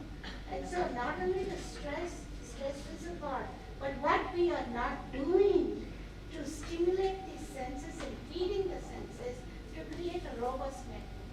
So tomorrow, my brother has given me an opportunity to show at least a few scans. I cannot talk about 21-hour material in 15 minutes. Maybe I'll go a couple of minutes more. But I will show a video where a still face experiment was done by Master. And we knew that. And that is very important. That stress, where my brother has developed a tool to measure it, is a momentous stress where sees a still face and the baby reacts. A lot of people don't take that into account. And if that is repetitious, watching and witnessing violence, 1 out of 4 16-year-olds have experienced adverse community and childhood experiences that traumatize their brain. 50% of the women have undergone physical aggression and abuse, emotional and physical. They are raising children under 35 years of age. These are the In psychology, ma'am, now we are talking about trauma-informed therapy, where we are, where we are, saying that every therapist has to get trained into childhood trauma unless you are informed about that, you'll not be able to do cognitive behavior therapy or rational emotive behavior therapy or other interventions unless you take into account what they went through in their childhood. The 0 to 3 brain network is the cause for all the disorders that we are seeing. And we need to prevent that and then probably not be in that place. That's why as college as medicine is fractured. Medical care and healthcare is fractured. We are looking at the external. We are not looking at the emotional aspect. That has caused a lot of disturbances. The foods we eat, the lifestyle we choose is all related. Okay, I think we'll bring this to a close. Any last comments? I want each person to share the one thing that they're going to take away from this this brainstorming session. We've talked about so many different topics, and please everyone turn on your mic and give the one comment. So I'll start from this end. Hello. Yeah. So the takeaway for me was that the main foundation, the initial 3 to 8 years or maybe 7 years, that's the basic thing, and which Aristotle has said. You give me a man for 7 years, a child for 7 years, I will make you a man. So that's what takeaway for me. Takeaway from me from this brainstorming session is that the nutrition and the food that will help in getting the healthy mind and the healthy body, and the stress management, yoga kind of things. So my key takeaways are like how we can improve our life cycle, our daily lifestyle, and how we can improve our food quality, that is the nutritional quality, so that we can have our healthy habit. So because we all know that healthy mind only stays in a healthy body. So it is very necessary to enjoy the life, to make life more interesting. We need to keep our mind healthy, our healthy life. So we should always practice these things. Thank you. So the takeaway for me was as shared by you, the leading causes of life and how to live a fulsome life, to be in a better mental space, as it is also connected to our physical well-being. First of all, I would like to thank all the speakers, and I got this opportunity to interact with such insightful expertise. The key takeaways were numerous key takeaways, like the 90-second rule that was shared, and then doing what you love as shared by sir, and then the spiritual aspect of anybody's life. Then one should be a good listener first, then be the good speaker. Then the positive and negative sides of life and how we should approach them, and how our thoughts influence our words, and how words influence our deeds, and how deeds influence the characteristics. These all things are, I think, really helpful in will help me to cross the pitfalls that will lie in front of my life. Thank you. Fantastic. Do you want to share?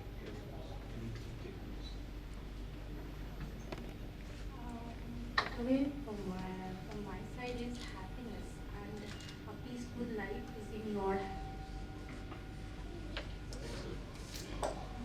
Can we start in the back over there? I'm sorry if I'm putting you on the spot. I don't want to put you on the spot, but it would be good. We have to measure what matters, So if you've sat here for 3 hours of your life, at least something you can take away from this. The takeaway for me is that we should always eat healthy food, the nutrition values that you have taught, and also we should be self-acceptance. We should not compare ourselves to others, and also the mental wellness is also very important. Yeah, you're 100% special, unique person. No one in the 7.5 or 7.8 billion people is exactly like you.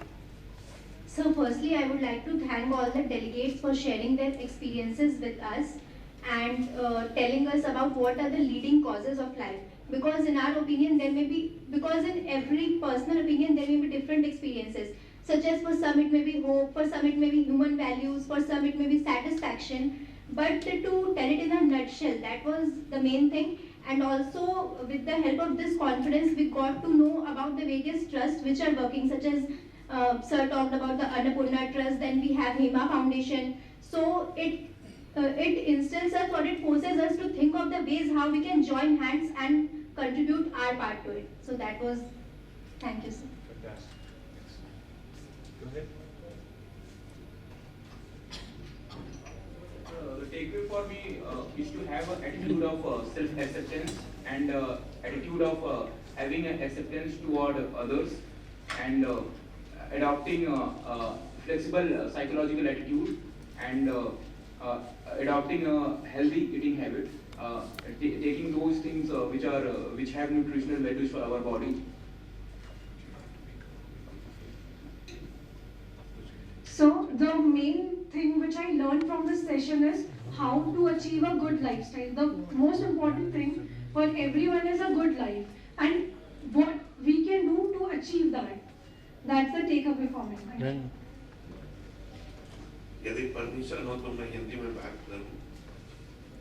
Please.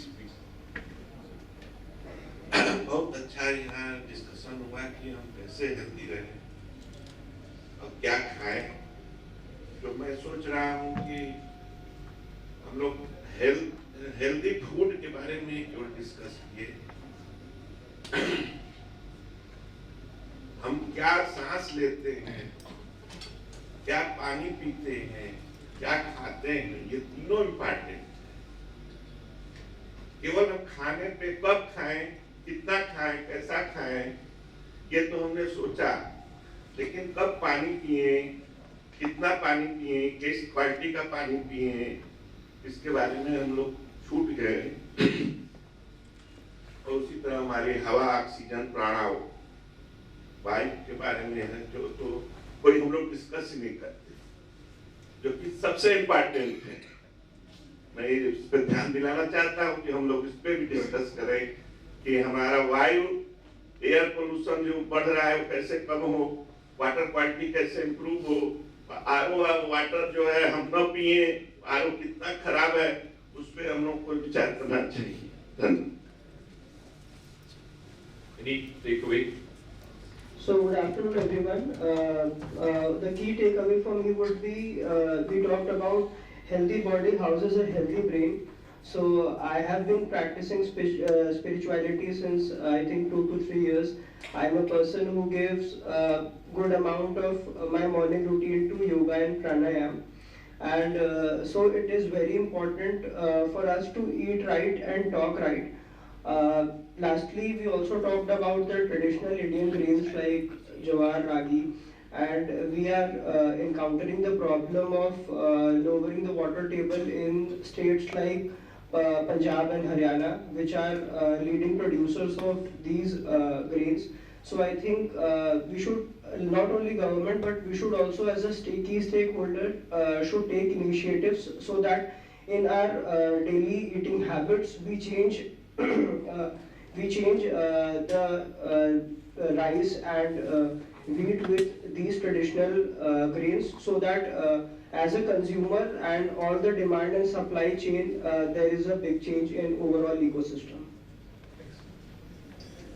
Good afternoon, everyone. First of all, I would like to thank all the delegates who have spoken today, and like life is a tragedy of what we eat and healthcare and nutrition, and the most important thing is the healthy adage is our body stood the test of time. Whenever we need our body, whatever we feed our body, it stands for us whenever we need it. So it is the most important thing which we need. And sir, I would like to thank you for giving the leading causes of life.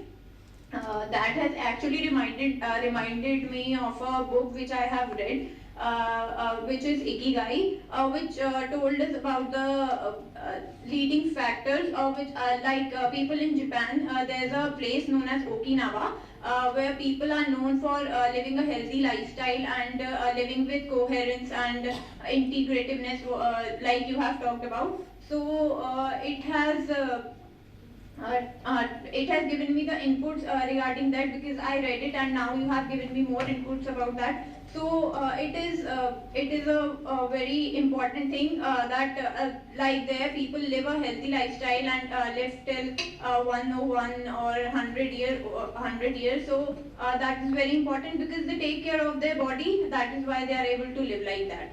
So thank you so much. Excellent. Yeah, it reminds me of an article I had written once where I talked about it's not the one thing or the one big thing or the one major event in your life. It's the tyranny of tiny temptations and tiny troubles, little things that add up. It's that the tyranny of those influences that help to derail us from our goal of becoming divine, our goal of getting to the full potential of what a human being has. So let's move on to the next row.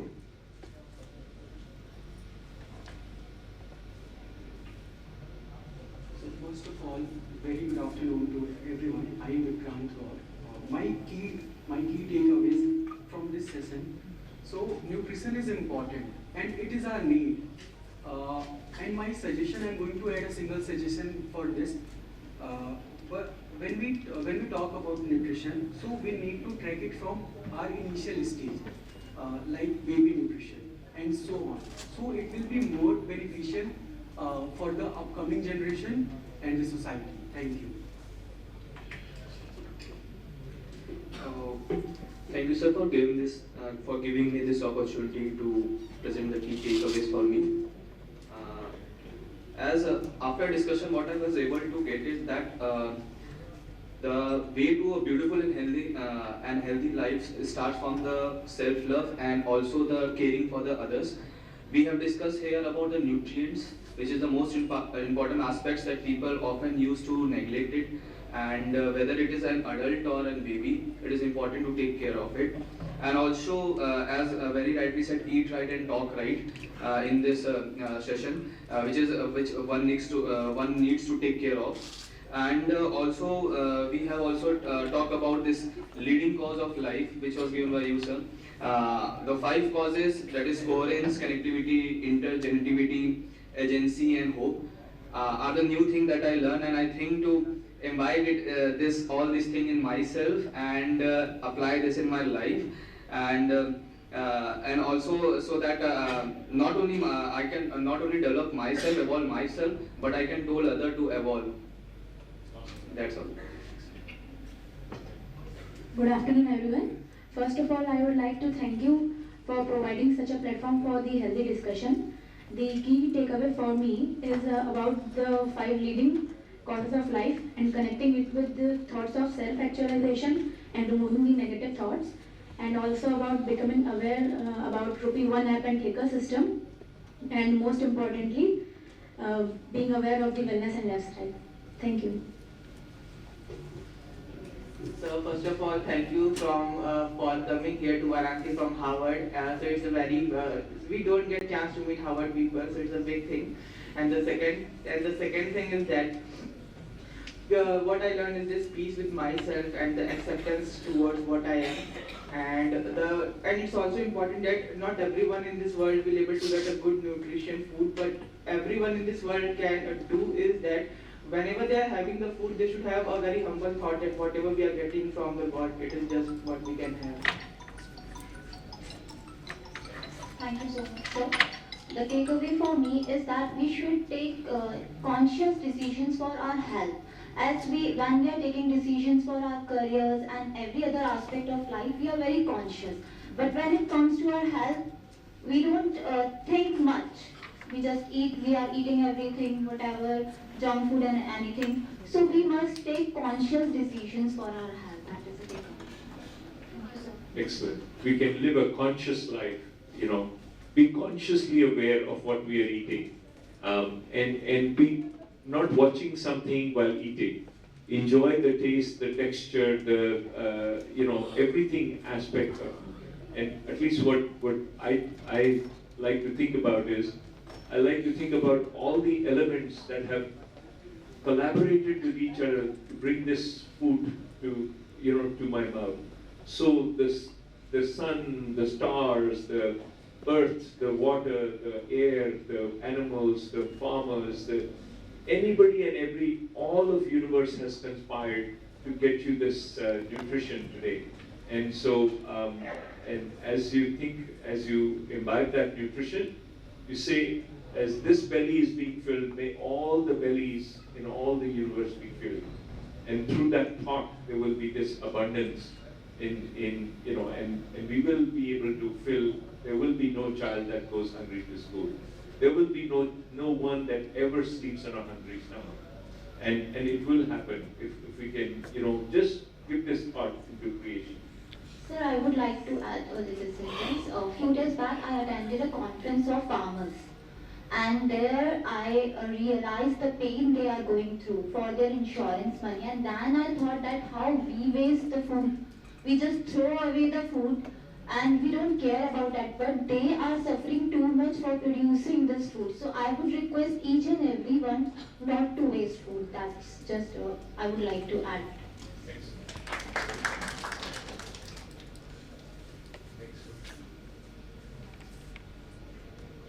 Share any key takeaways? Actually, I just joined the conference just now, so I'm just listening to what the people are saying. I'm just in a mood not to speak something because I've not imbibed anything what is going on here. So give me a bit, I'll just give my views. Any comment? As the man said, food waste is really a big issue for everyone all around the world. As we see, somewhere people don't get to eat even for a 1 meal a day, and there are places where lots and lots of foods are wasted. So people must be aware.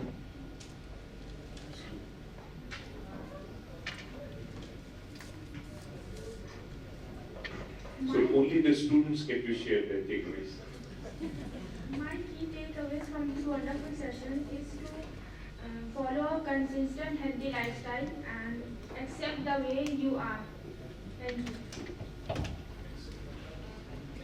Thank you for providing opportunity to speak in front of such a great delegates. We learned lots of things from you, and my key takeaways from this lesson is comparison. We should compare our result with others, not the compare our activities, hard work, dedication with others. Just not compare result. We should also see their hard work, see their dedication that they have done in their past. And the thing is, doing things for others. I have listened once she says that doing things for others makes us happy. So we should do things for others. And everyone is unique. First, तो compare नहीं करना अपने आप को किसी और से, अपने आप में यूनिक हो आप तो खुश रहो, हैप्पी रहो, and develop healthy food habits. Just that. Thank you.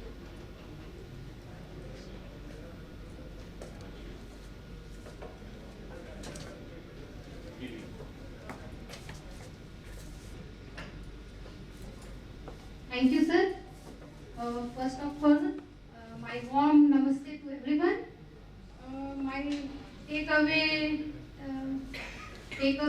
is that we have to make our routine management. We have to manage our routine for mental health or physical health. If we talk about mental health, so we have to see, we have to think positively. And for physical health, we have to make our diet as in that we take some healthy food, fruits, etc. And we have to follow the yoga, and means we have to manage our routines very properly. And one sir said, for a healthy life, we have to follow something like that. Sir said, we have to follow the connectivity.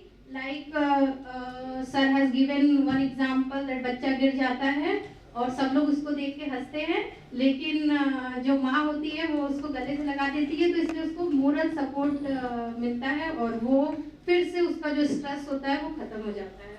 और sir has said about agency, other healthy life was fact, like जैसी दृष्टि वैसी सृष्टि. So we have to see positively, then we have to think positive.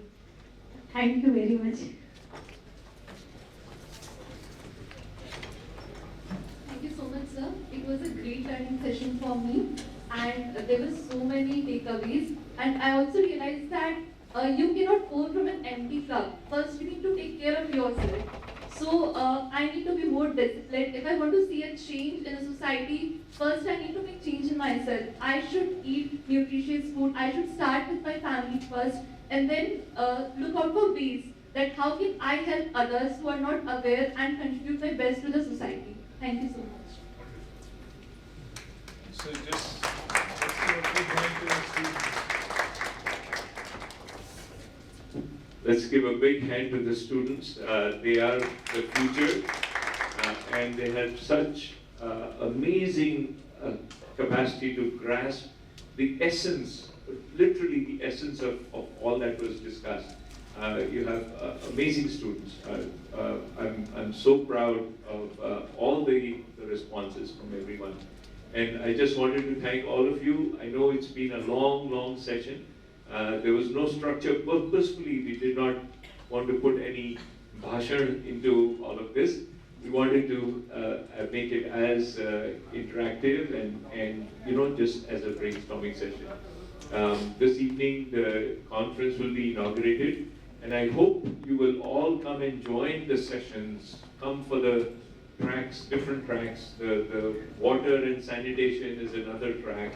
There's agriculture and farming as a third track. Education and skill development is track number 4. Energy and environment, track 5, and then track 6 is sustainable livelihoods. So all of these things are there. They're top experts. There are also 6 workshops on Sunday. Come and participate in those. And thank you all very much, particularly my distinguished speakers and guests over here. They bring so much experience and so much knowledge to make this conference a memorable one. Thank you. Can I speak for a minute? Just wanted to share that Dr. Anand, thank you very much. He has been international leader, and this conference is we had opportunity to work with Stanford and to create this on behalf of WILS Foundation, which I just want to share. What does the WILS stand for? WILS stand for water, health, education, energy, livelihood, and sustainability. This was inspired. Formation was inspired by President Abdul Kalam Azad. He told IIT graduates that you guys are the best brain of the world. Why don't you develop technology-based all these 6 verticals? So what Anandji said, the 6 verticals tomorrow, 11, 12, today, tomorrow, and 13, will be based on each one for rural development of India, which are interconnected for health, wealth, and happiness. So we are proud to be connected with this great institute, Stanford and WILS Foundation. Thank you very much.